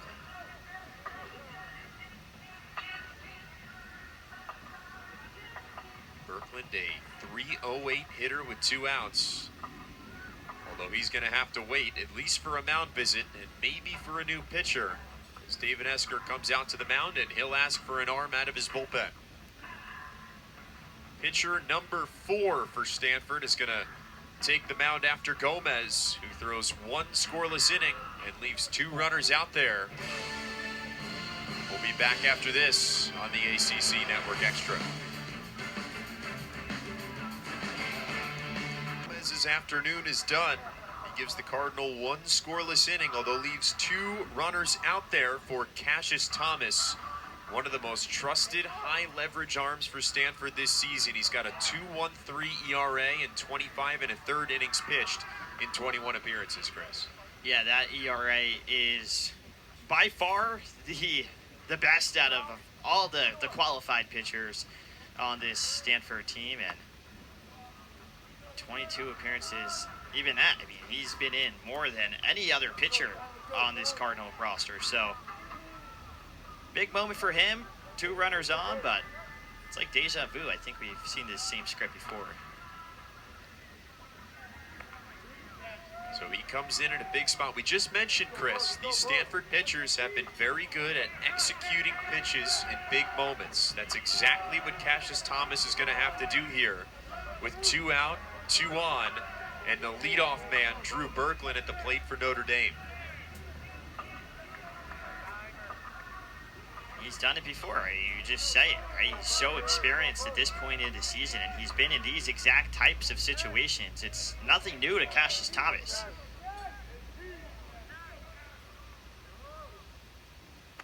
His first pitch is outside for a ball.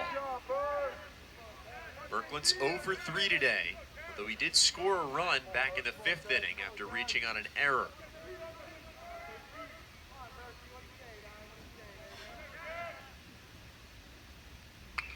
Hard liner into left field, down for a base hit. Brustevich getting the wave. This time he will score. Berglund gonna try and go back to first, and he'll make it back in time. He might have been caught in a rundown there briefly if Stanford had somebody covering, but they did not, and the game is tied at 2. Well, it seems like it always starts with Brustevich, who ends up scoring the run, right?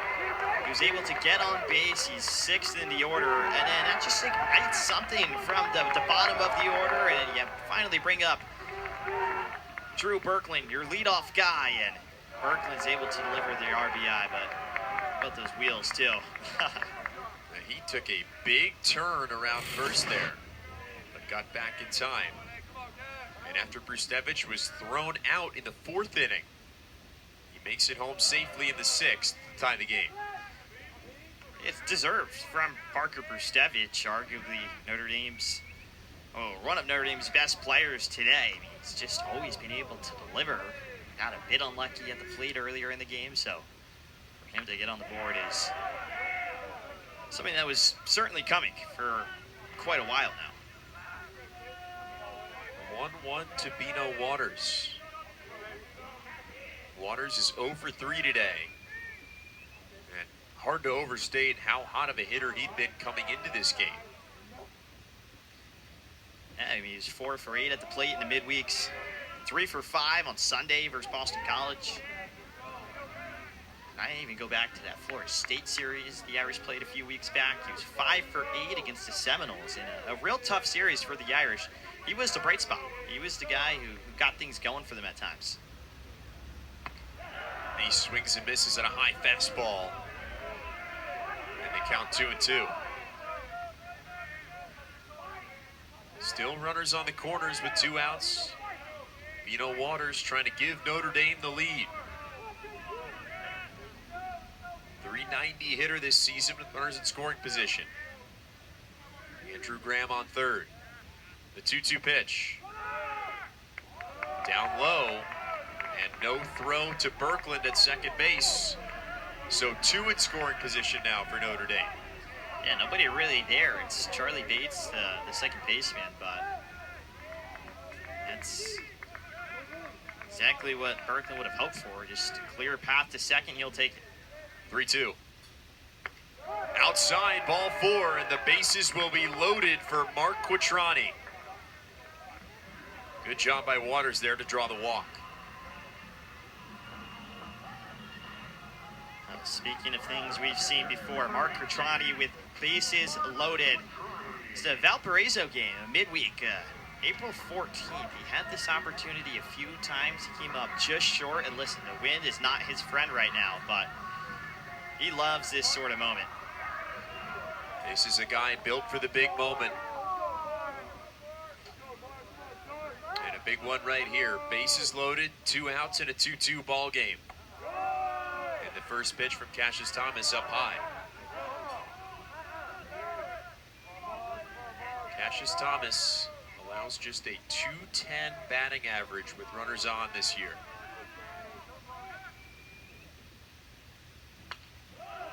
Quattrani fouls one off, strike 1.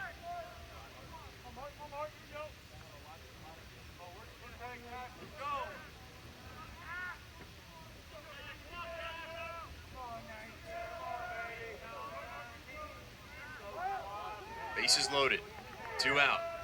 1-1 pitch from Thomas. Is lifted out towards shallow center field. Roxell coming in, and he makes the catch. So Notre Dame ties the game, but does no more than that. We'll head to the 7th inning, Stanford 2, Notre Dame 2 on the ACC Network Extra. 7th inning, and here's how we got here. 4 pitchers used already for Stanford. Jack Riddell, the lone arm for Notre Dame. He's been stellar. He's only allowed 5 hits, but all 5 of them have been doubles. And the Notre Dame offense has left 10 runners on, but they got a clutch 2-out hit from Drew Berkland to tie the game back in the 6th. Yeah, the Irish have also been walked 5 times today compared to Stanford only 2. So they've been able to get on base, but there it is. 10 runners left on base. They haven't been able to turn a lot of those base runners into runs until as of late. Finally, Notre Dame starting to piece everything together. Parker Brustevich able to get home in the bottom of the 6th to tie this game up.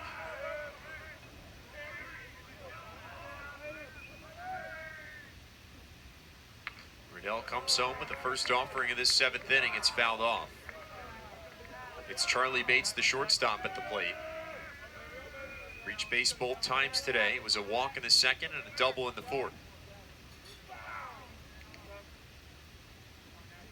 0-1 from Riddell. This is outside. Ball 1.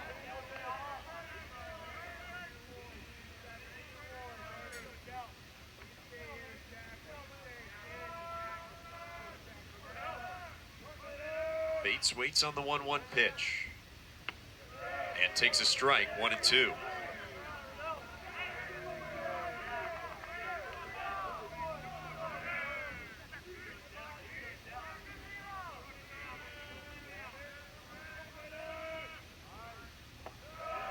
This is low. Ball 2.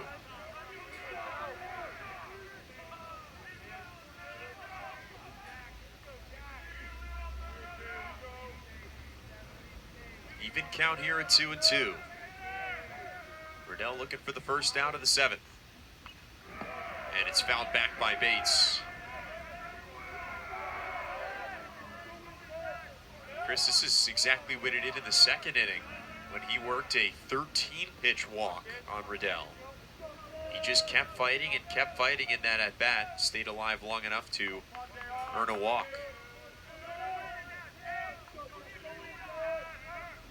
2-2 on the way. Bounced foul. Remains 2-2. And Jack, that was after a lot of just quick at-bats too for Jack Riddell very early in the game. First inning, so for Bates to do that, just worked the pitch count up, and he's doing the same now. 87 pitches for Jack Riddell.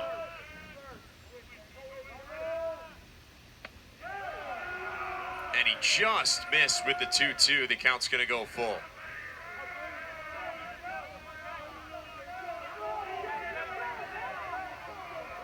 A lot of noise from both dugouts here. Not sure who's happy and who's not. In any case, though, the 8th pitch coming. 3-2 on the way. Got him looking with the slider. Strike 3. Big time pitch from Jack Riddell.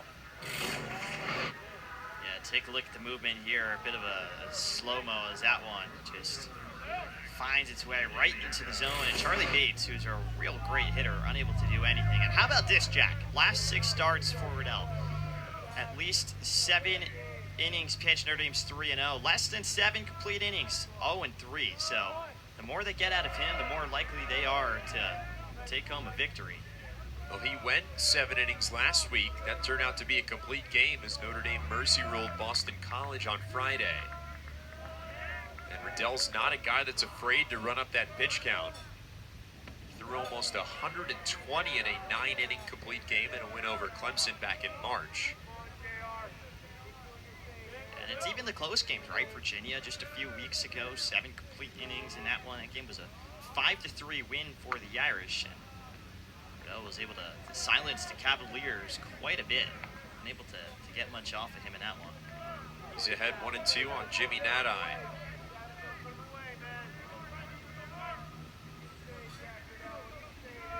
Nadai's 0 for 2 today. 2 flyouts to center.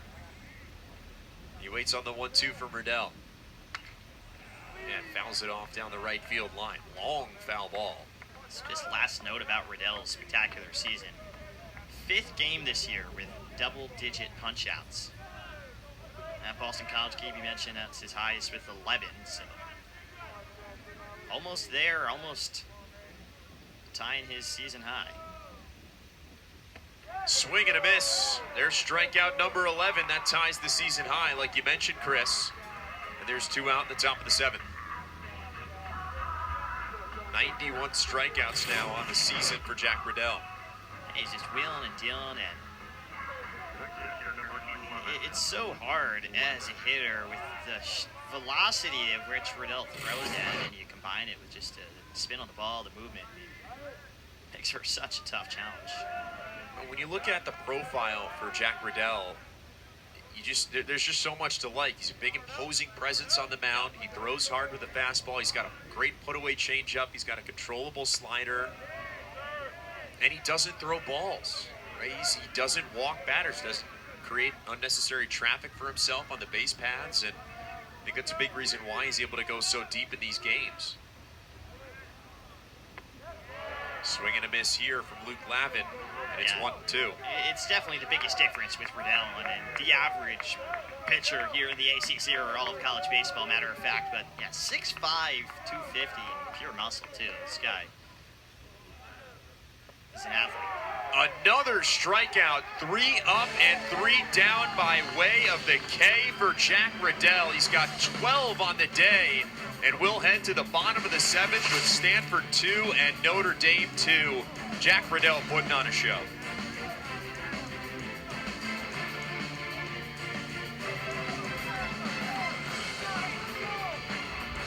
Today that we thought it could be a good one. Usually that's just based on our incredible blind faith and intuition, but this time it was actually backed up by stats as well. 27 of Stanford's 41 games this year have been decided by 1 to 3 runs, and that's what's playing out here today. Yeah, the entirety of the season, there's been so many tight ones. I look back to very early in the season for Stanford against Pitt. They lost that series, won 1 game, lost 2. They lost 11-10 in game 2 of that series, right? And there's been other moments throughout the course of an ACC season where maybe if a few different things go Stanford's way, we're talking about a team that, you know, is in the upper pack of the conference standings. Granted, they're finally starting to learn how to win, however, as Coach Esker told us before the games here. I mean, 6 in a row, you don't win that number of games in a row by accident. No. And especially when you consider the number of walk-offs in a row. Obviously, they can't hit a walk-off today, but the number of walk-offs in a row, when you consider that, that's really learning to win, because that's coming up big in big spots. Thomas behind 3-0 to Paso. And I think the season's prepared him for it, right? They're a very resilient team because they've been in 10 of these games, 15-12. Well, that means they've won a bunch, but they've also lost, and they've learned how to take it with grace and just keep on moving. It's exactly what they've done here in the final few series of the year. 3-1 now to Paso. As the Irish first baseman waits on another offering from Thomas. That one a high strike, and the count full of 3-2. Irish bullpen. Not too happy with that one. 3-2. Bouncing ball down the first base line. Cassius Thomas over there to cover in time. And Paso is retired for the first out in the bottom of the 7th.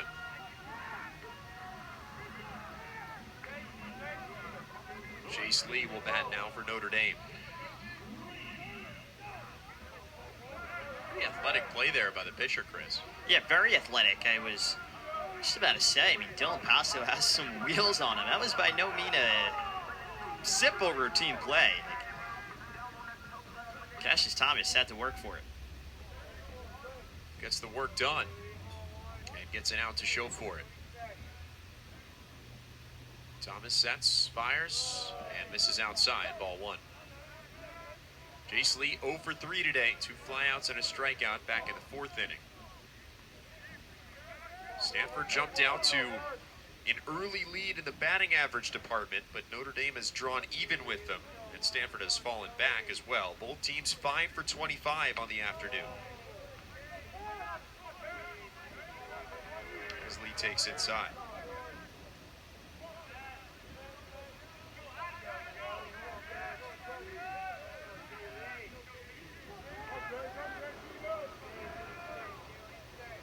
Two 2-0 pitch on the way. And misses outside, ball 3. So 3-0 counts to both Irish hitters to begin this 7th inning.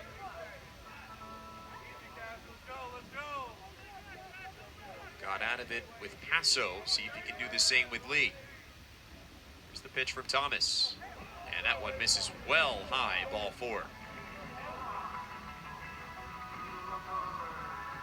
So after a 1-out walk, the Irish will have a runner on. As Parker Brustevich comes to the plate. And Chris, you said earlier you really like the game Parker Brustevich has been playing today. Yeah, it's just very simple, and I like the fact that everybody seems to rally around Parker Brustevich. You mentioned that yourself, Jack, right? Parker Brustevich gets up to play, he gets on base, and then all of a sudden you see Mason Barth performing, you see Jamie Z having some success at times, and then finally Andrew Graham at the bottom of the order. And a mound visit here. Glavin's going to come out from behind the plate and talk to his pitcher, Cassius Thomas.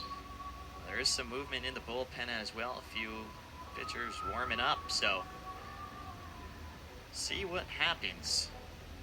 Looks like he's still warming up. Now, Cassius Thomas, 18 strikeouts on the year heading into today, 10 walks. There's 29 groundouts, 25 foul outs. So he induces a lot of contact. That's the players behind him do a bit of the work. And we'll see if this is the end of the day for Cassius Thomas. He's gone just 2/3 of an inning. And it will indeed be the end of the day for Cassius Thomas, and another pitching change for Stanford. This will be pitcher number 5 for the Cardinal when we return. Keep it right here on the ACC Network Extra.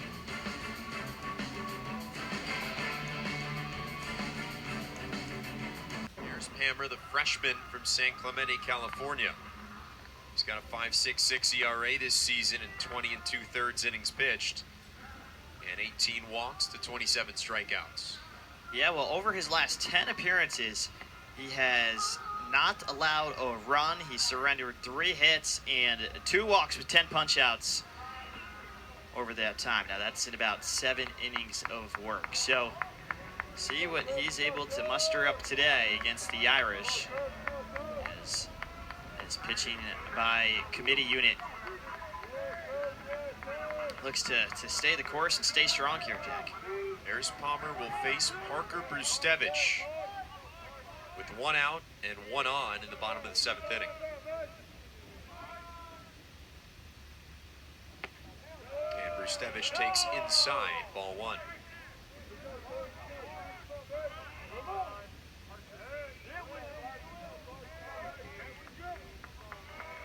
Harris Palmer has a good slider from the left side.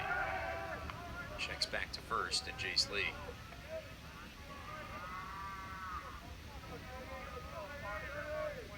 Pitched twice in that series against Florida State.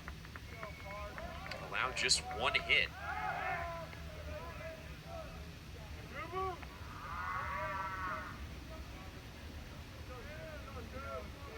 And like you mentioned, Chris, did not allow a run.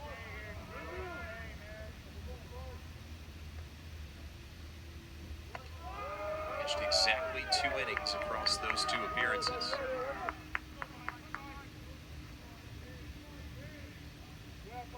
He's behind 2-0 to Parker Brustevich. Brustevich a single, a walk, and then reached on an error in the 6th.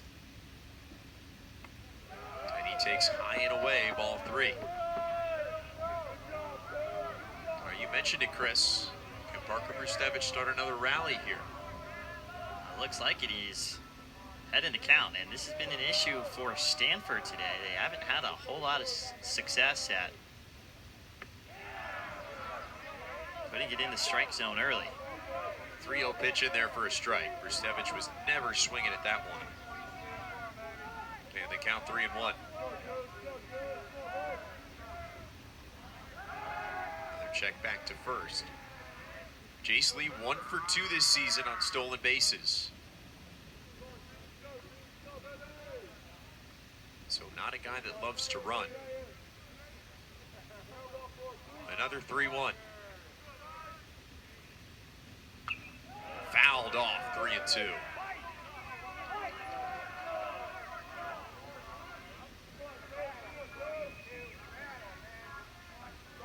Full count. There's Palmer looking for his first out of the day. Jace Lee at first. Full count to Parker Brustevich. And another check back to first.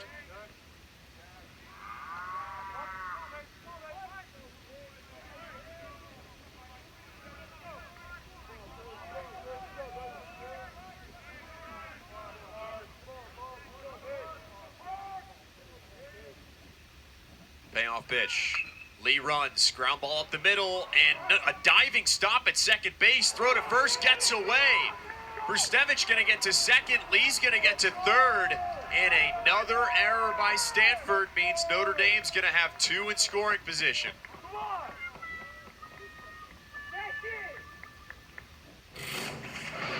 Perfectly executed hit and run from Notre Dame.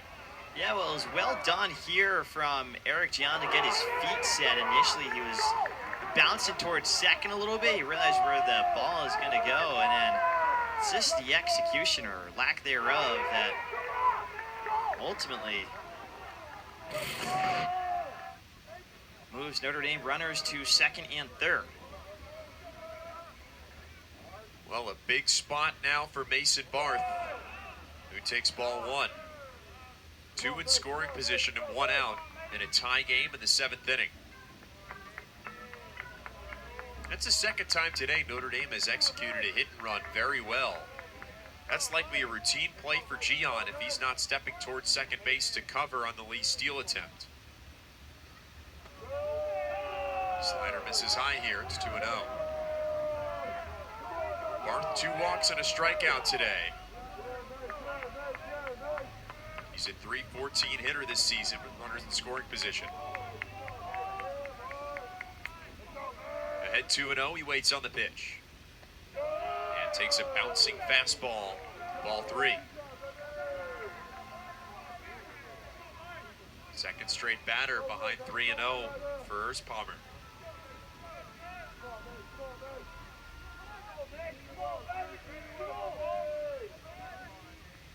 Three and 0 now.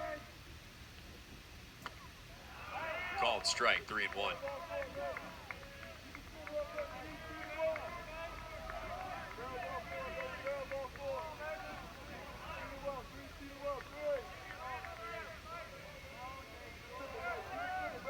One pitch. Line drive down the line in right field, toward the track, toward the wall. It is gone! Mason Barth, 3-run shot, and Notre Dame has blown it open. 5-2, the Irish lead in the 7th.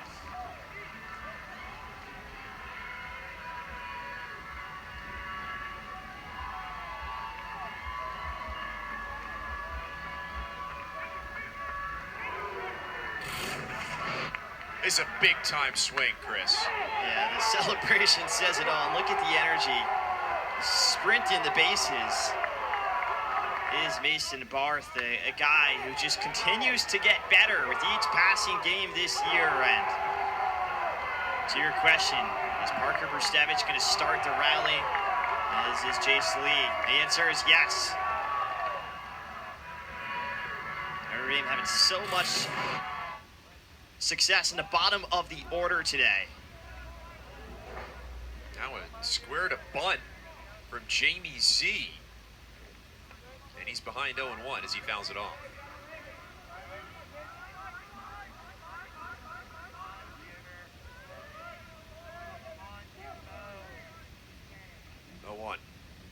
Whoa. And a similar thought from the dugout, apparently. Yeah. 1-1 now to Jamie Z, who's 0 for 3 with 3 strikeouts today. Takes inside, ball 2.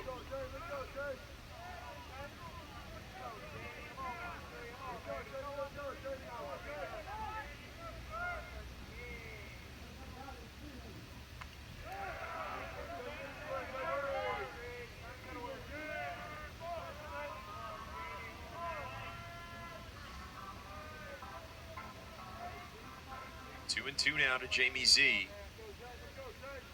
There's Palmer trying to get out of this 7th inning. Still only 1 out. He misses outside, ball 3. Full count now for Jamie Z.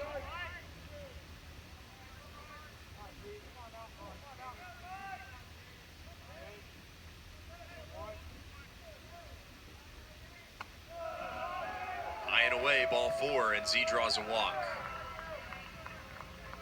Welcome sight for Jamie Z after 3 strikeouts. He's on for the first time today. And now it's the designated hitter, Andrew Graham.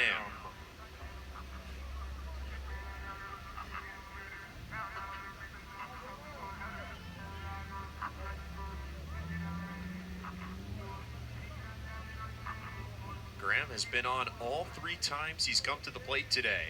Hit by a pitch in the 2nd, a single in the 4th, and a walk in the 6th. Palmer has still yet to record an out. He's given up 2 hits and 2 earned runs along with a walk.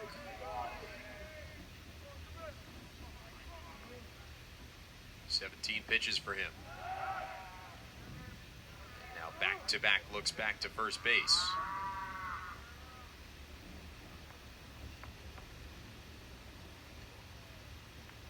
I mean, everything seemed to change in the bottom of the 5th. That's when Notre Dame put up their first run of the day, and then since then they scored another in the bottom of the 6th, and now 2 here in the 7th.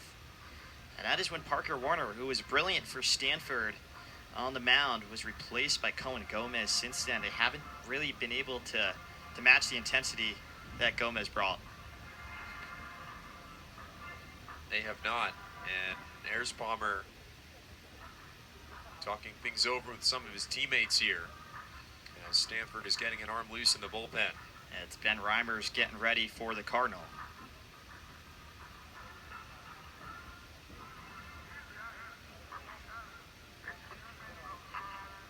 So we'll try it again with Andrew Graham.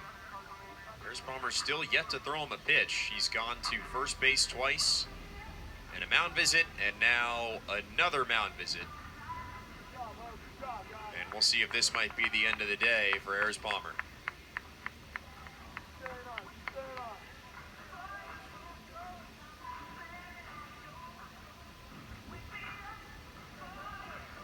And this will be the end of the day for Ayers Palmer. Fails to record an out, allows 1 hit, a home run, and 2 earned runs.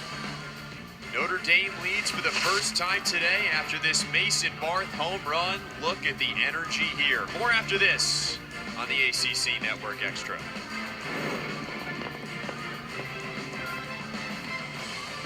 Here's Palmer. He allows the 3-run home run to Mason Barth, and Notre Dame leads for the first time tonight. Here's Palmer gives way to Ben Reimers, the 6'4" junior right-hander, another California kid, and somebody that Stanford is turning to really calm down here in this 7th inning. Yeah, well, California kid, his dad actually played for the Cardinal, was drafted in the 15th round by the Chicago White Sox, and Ben Reimers is somebody from day one in Palo Alto, has been relied upon, and this year he's pitched 11 in the 3rd innings.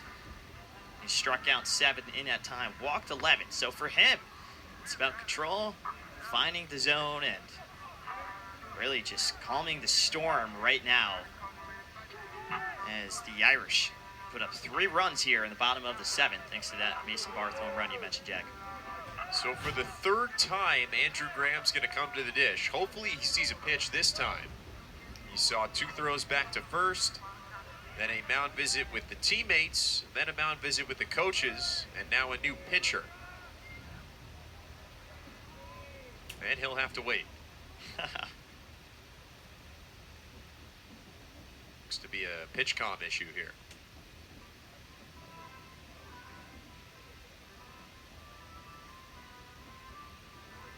They'll get Reimers the new device. And now he's ready to go.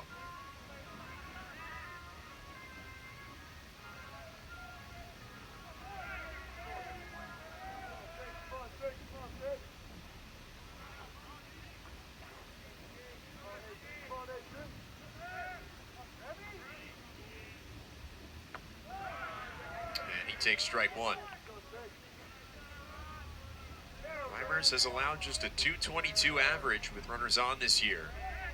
Jamie Z's on first after drawing a walk. And Graham takes outside.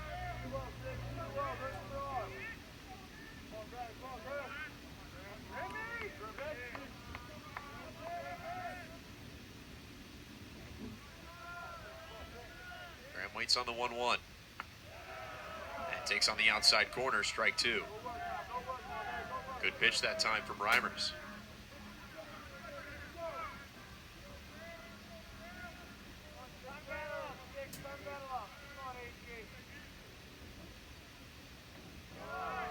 One-two misses low, and the count even at 2-2.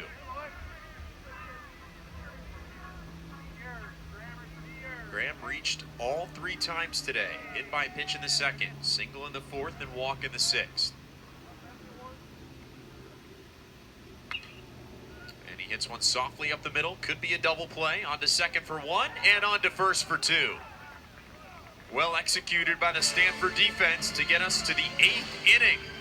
It was the big shot from Mason Barth, though, giving Notre Dame the 3-run lead. Stanford bats after this.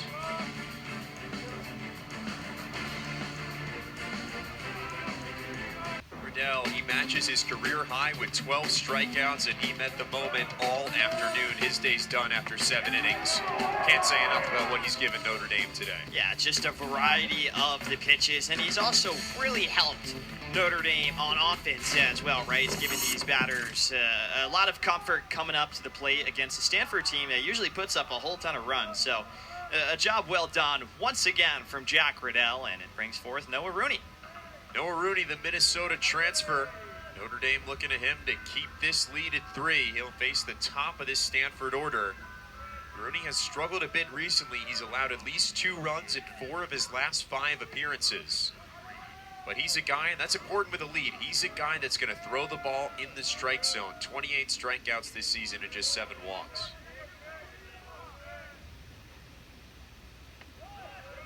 First pitch to Sasaki in there for a strike.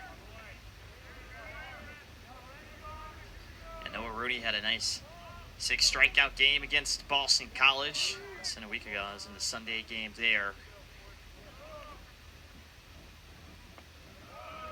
Sasaki takes low and away, ball 1.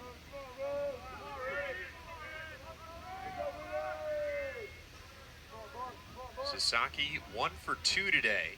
Fouled out the first, doubled in the third, and then walked in the 5th. Takes inside here, ball 2. Brings a very experienced element to this Irish bullpen. Had a great career at Minnesota before coming over to Notre Dame.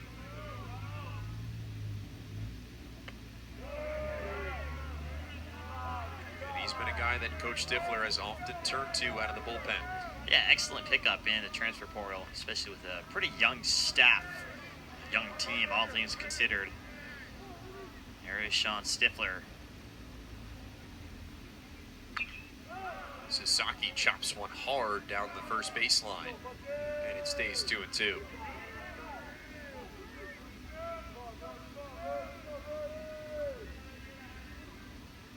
Sasaki hitting .380 this year as the leadoff batter. 2-2. Slider misses high and in. And a little stare down from Sasaki. Yeah, I was going to say, Sasaki, He's not even phased. It's the staring contest. Maybe the intimidation factor. The Soto shuffle and the Sasaki stare down. And he takes inside, ball 4. So Stanford's got the leadoff man on with a walk. And Court McDonald will come to the plate. Well, suppose it works for Sasaki, whatever gets the job done, right? The stare down, the ball right after he gets on first, and he's had himself a nice outing.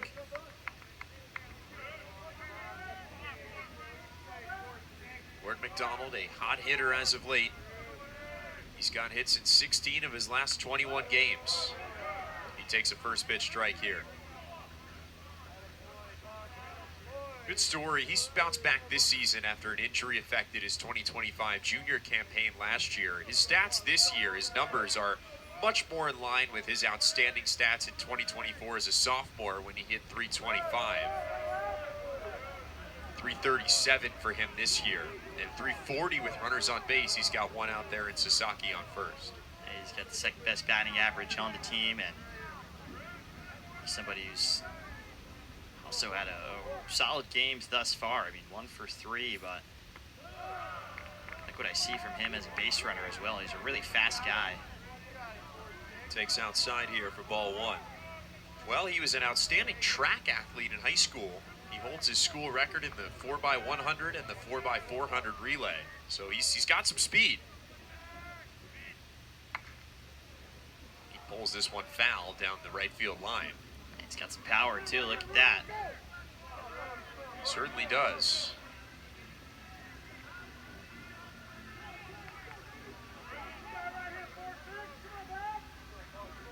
Two strikes. Stanford still trailing 5-2. Trying to rally here after the leadoff man Sasaki reached on a walk. And this one just tipped foul. Good job by McDonald to stay alive. McDonald, a seasoned guy here in ACC play, 328 in conference play. I think it's a great number.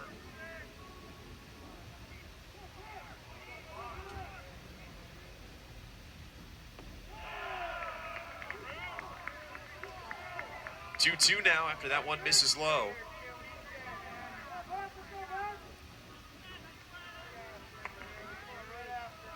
So the count even at 2-2. McDonald looking to keep the line moving. And lines one sharply into center field. Berkland coming in and puts it in his pocket, 1 out. Hard hit ball, but Berkland was right there. Good defensive play in the win. Yeah, really good ability to track it down, and you noted a bit earlier, Jack, this is not an easy place to play in the outfield. This guy's, of course, acclimated with it by now, but it's always a challenge, even for these Golden Domers of Notre Dame. It's a challenge for everybody that plays here. As Tokine bounces the first pitch foul. And had some pop to it. Tokine, we've talked about a lot today. The standout freshman from Seattle. It's in 29 of 36 games played for him this season. He's got extra base hits in 18 of those 36, excuse me.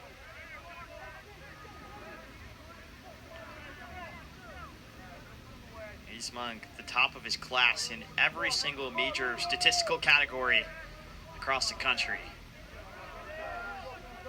Likely land as a freshman All-American. He was named to the midseason freshman All-American team. Certainly well on his way to being named an end-of-season All-American as well, as he fouls this one off to stay alive. 0-2 still. He's hit a little bit of a cold stretch recently, just 1 home run in his last 12 games. But still, he's second amongst true freshmen in slugging percentage and 8th in home runs. 0-2 on the way. This one's going to get through for a base hit. Sasaki's going to pull in at second, and Tokine's going to pull in at first. Second hit of the day for Teddy Tokine. Stanford's got 2 on and 1 out. Nice piece of hitting here, Chris. Yeah, that's the thing. Maybe he hasn't had the power as of late, but He had a hit in each game of the Florida State series, and he had a 15-game hit streak just a bit earlier. Now, how about this? Notre Dame pitching Jack Riddell, 3.5 ERA. Rest of the team, 6.66, and Riddell today was outstanding. The question is, what type of support can he get? It went 7 innings, 2 earned runs, and his team took a 3-run lead by the time his day was done. But now 2 on and 1 out as Noah Rooney comes on in relief. Eric Gion, the second baseman, will hit now for Stanford. Beautiful time of the day here at South Bend. It is. This is not the guy you want to see at the plate if you're Notre Dame right now. Eric Gion riding a whole lot of highs after that series against the Seminoles. And even today, he had a nice double in the first inning. Takes ball 1 outside. 8 RBIs in the last 11. He's looking for more here to try and cut or even erase this Notre Dame lead. Takes outside. 8 home runs this season for Gion. Noah Rooney has allowed 4. One thing with Riddell was that first pitch strike. We mentioned that. And haven't really seen it with Noah Rooney. He's behind in the count here against Gion. 2-0. On the inside corner, strike 1. Perfect pitch with the fastball.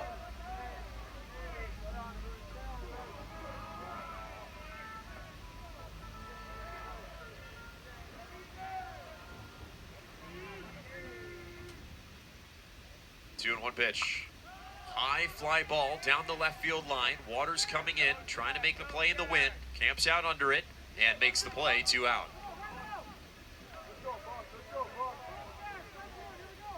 Good job by Waters to get under that one. And there's 2 out with 2 on now. Yeah, Bino Waters has impressed out in left field, and meanwhile Sasaki stays over at second. Thought about it.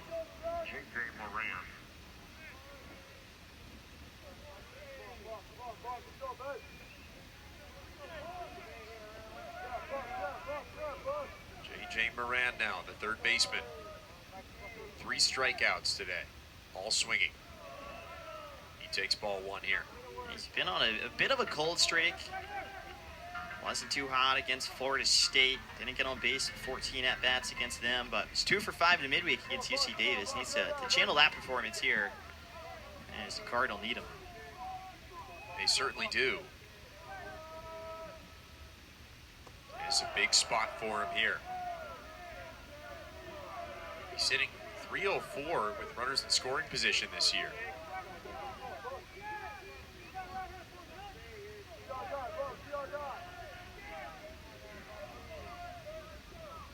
Two and 0. On the inside corner, another good pitch on 2-0 from Rooney. That's exactly what he did to Eric Gion.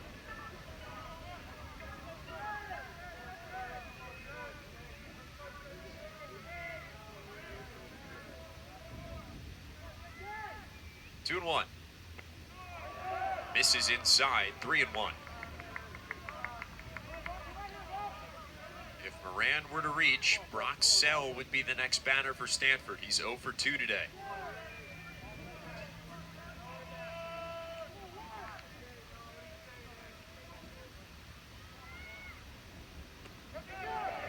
In there for a called strike. 3 and 2.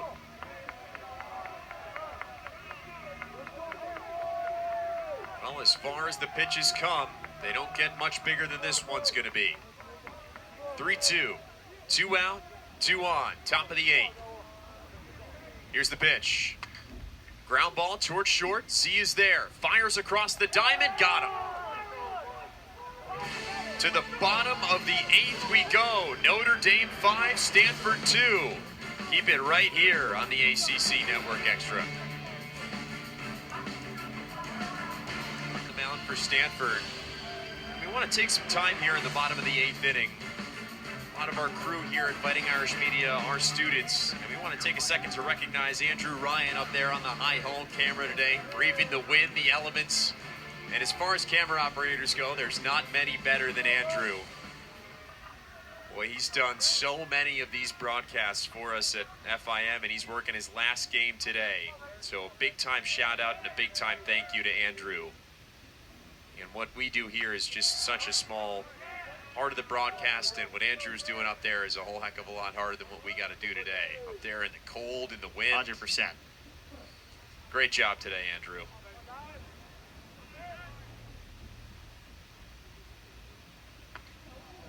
One and one now to Drew Berkland. As Ben Reimers steps back to the rubber. Berkland 1 for 4 today. Make it 2 for 5. And it gets away in right field from Brock Sell. Berkland's going to be in second with a double. Sell just lost it on a hop out there in right field and essentially gifted Berkland an extra base. Yeah, it's exactly what happened, and a heads-up play for Berkland here, and look at that. His head is facing forward, he sees the ball, and then he just goes, easily beating the throw. I will say that's a very good recovery from Brock Sell out there in right field. He nearly got him, and it was a really good throw. Yeah, it was pretty much right on the money. Sometimes just get unlucky out there, and as we've said before, it's tough playing in the outfield here at Frank Eck Stadium, especially on a windy South Bend night. Bino Waters now 0 for 3 today with a walk in the 6th.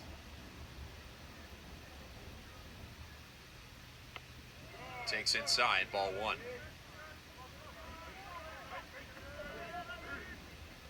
Reimers 2/3 an inning of work today. Touched on this in the last frame, but allowing just a .214 batting average this season to opposing hitters with runners on base. Waters has got Berkland on second and in scoring position. Yeah, I thought Reimers did a good job just to calm things down when he initially came in, and of course he's benefited from the double play there to end the 7th. Waters bounces one down the first base line. It's fair. Good job by Sasaki to get in front of it over there. That ball was hit very hard. And there's one out in the bottom of the 8th. Yeah, Sasaki just set. Picture perfect right here. Backtracks a little bit. As easy as you would like, he steps on the bag. That's game planning right there. They were in perfect positioning with the shift. And because of that, it was an easy play for Sasaki to make over there at first base. So Stanford brings the infield in, trying to keep the lead as best they can at 3. They've got 3 defenders on the grass on the left side of the infield. Sasaki, the lone man on the right side, playing well off first base. The speedy Drew Berkland, the runner on third. 0-1. And Quattrani lines one into left field. Berkland's going to tag, and he will score easily. The Notre Dame lead now 4. The advantage 6-2. Good situational hitting for Mark Quattrani to get that one in the air. Yeah, really well done from Quattrani, and even Bino there was able to move Berkland to third, which then brings home the run in the next at bat. Drew Berkland 2 for 5. He's made a ton of impact today. He's had himself a real solid outing. Yeah, he's done some damage when he's gotten on base, as we've come to expect from him this season. Yeah, I mean, 2 runs for him, 2 hits, 1 RBI. That's why he's the leadoff man. 1-0 found straight back. This is Dylan Passo, the first baseman. Passo 0 for 4 today. 3 groundouts and a strikeout in the 5th.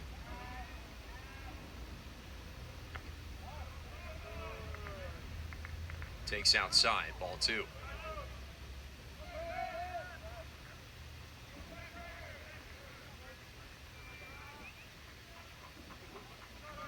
Two-one pitch. is outside again, ball 3.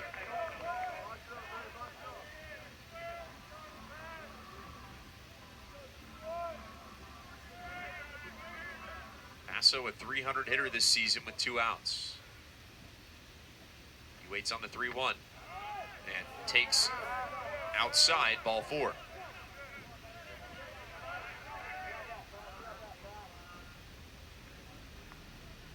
Jace Lee will come to the plate now for Notre Dame.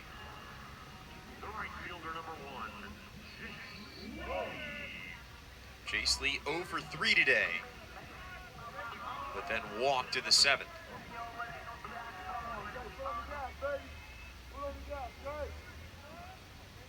Dylan Paso out there on first base.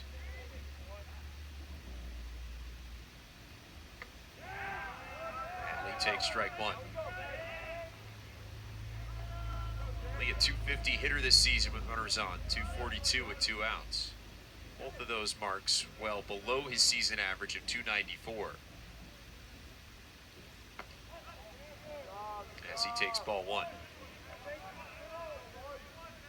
And it has gotten notably colder here as this game has gone on. Yeah, I just put the jacket on, Jack. It's freezing. We don't want to talk about it too much here inside of our No, window I booth. can't complain. It's not sour grapes by any means, but yeah, it makes for a tough condition, and especially with Stanford. I mean, this is a team, like we mentioned, coming from 70-degree weather. It's a big change. It's a big shift.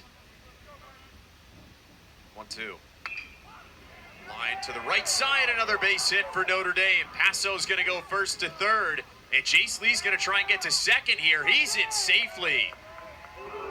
Aggressive heads-up base running from Jace Lee, and Notre Dame's got 2 in scoring position with 2 outs.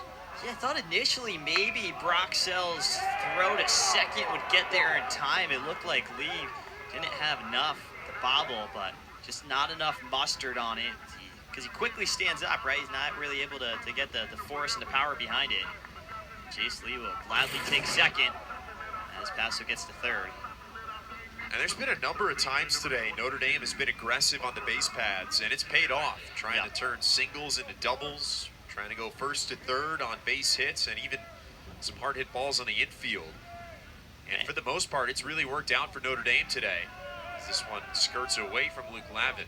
And they've stuck with it. I mean, earlier in the game, Brustevich was out at home for that aggressive base running, right? So at first, it kind of came back to bite them a little bit here and there, but they really stayed the course, and it's proven to work. Yeah, credit to them for doing that. That's not always easy to do. Brustevich takes a strike, and now it's 1-1. Another run here would be big for Notre Dame, because as it stands right now, this is still a one-swing ball game potentially. With Stanford having their last chance up next. Brustevich a chopper up the middle, and the play made in time by Eric Gion in the shift. So we will head to the top of the ninth. Last chance for Stanford, who trails by 4. See if they have more magic up their sleeve when we come back.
Right-handed batter, freshman, a 200 hitter on the year.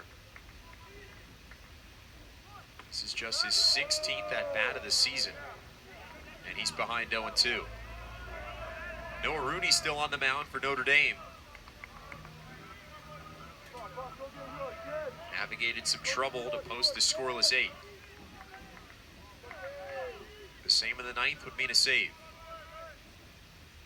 And he misses inside, 1-2.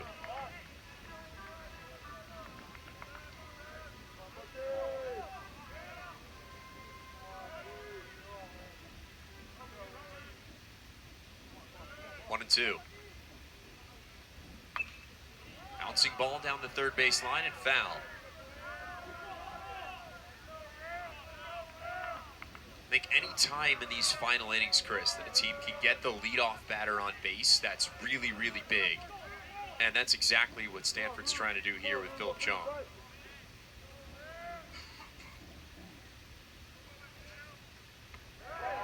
And got him looking with the slider.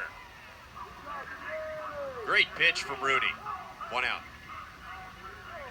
Yeah, Rooney giving his best stuff. Listen, it was a bit up and down last inning for him, but this one, as sweet as it gets. Now Charlie Bates steps up, and Bates is somebody who's had his fair share of big moments this year.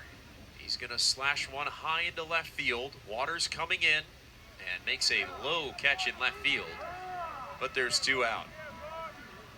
So Stanford now down to their final out. They'll look to Jimmy Nadai, who's 0 for 3 today, to extend this game. Notre Dame looking to start this series off with a win. A loss today would mean the first in 6 games for Stanford.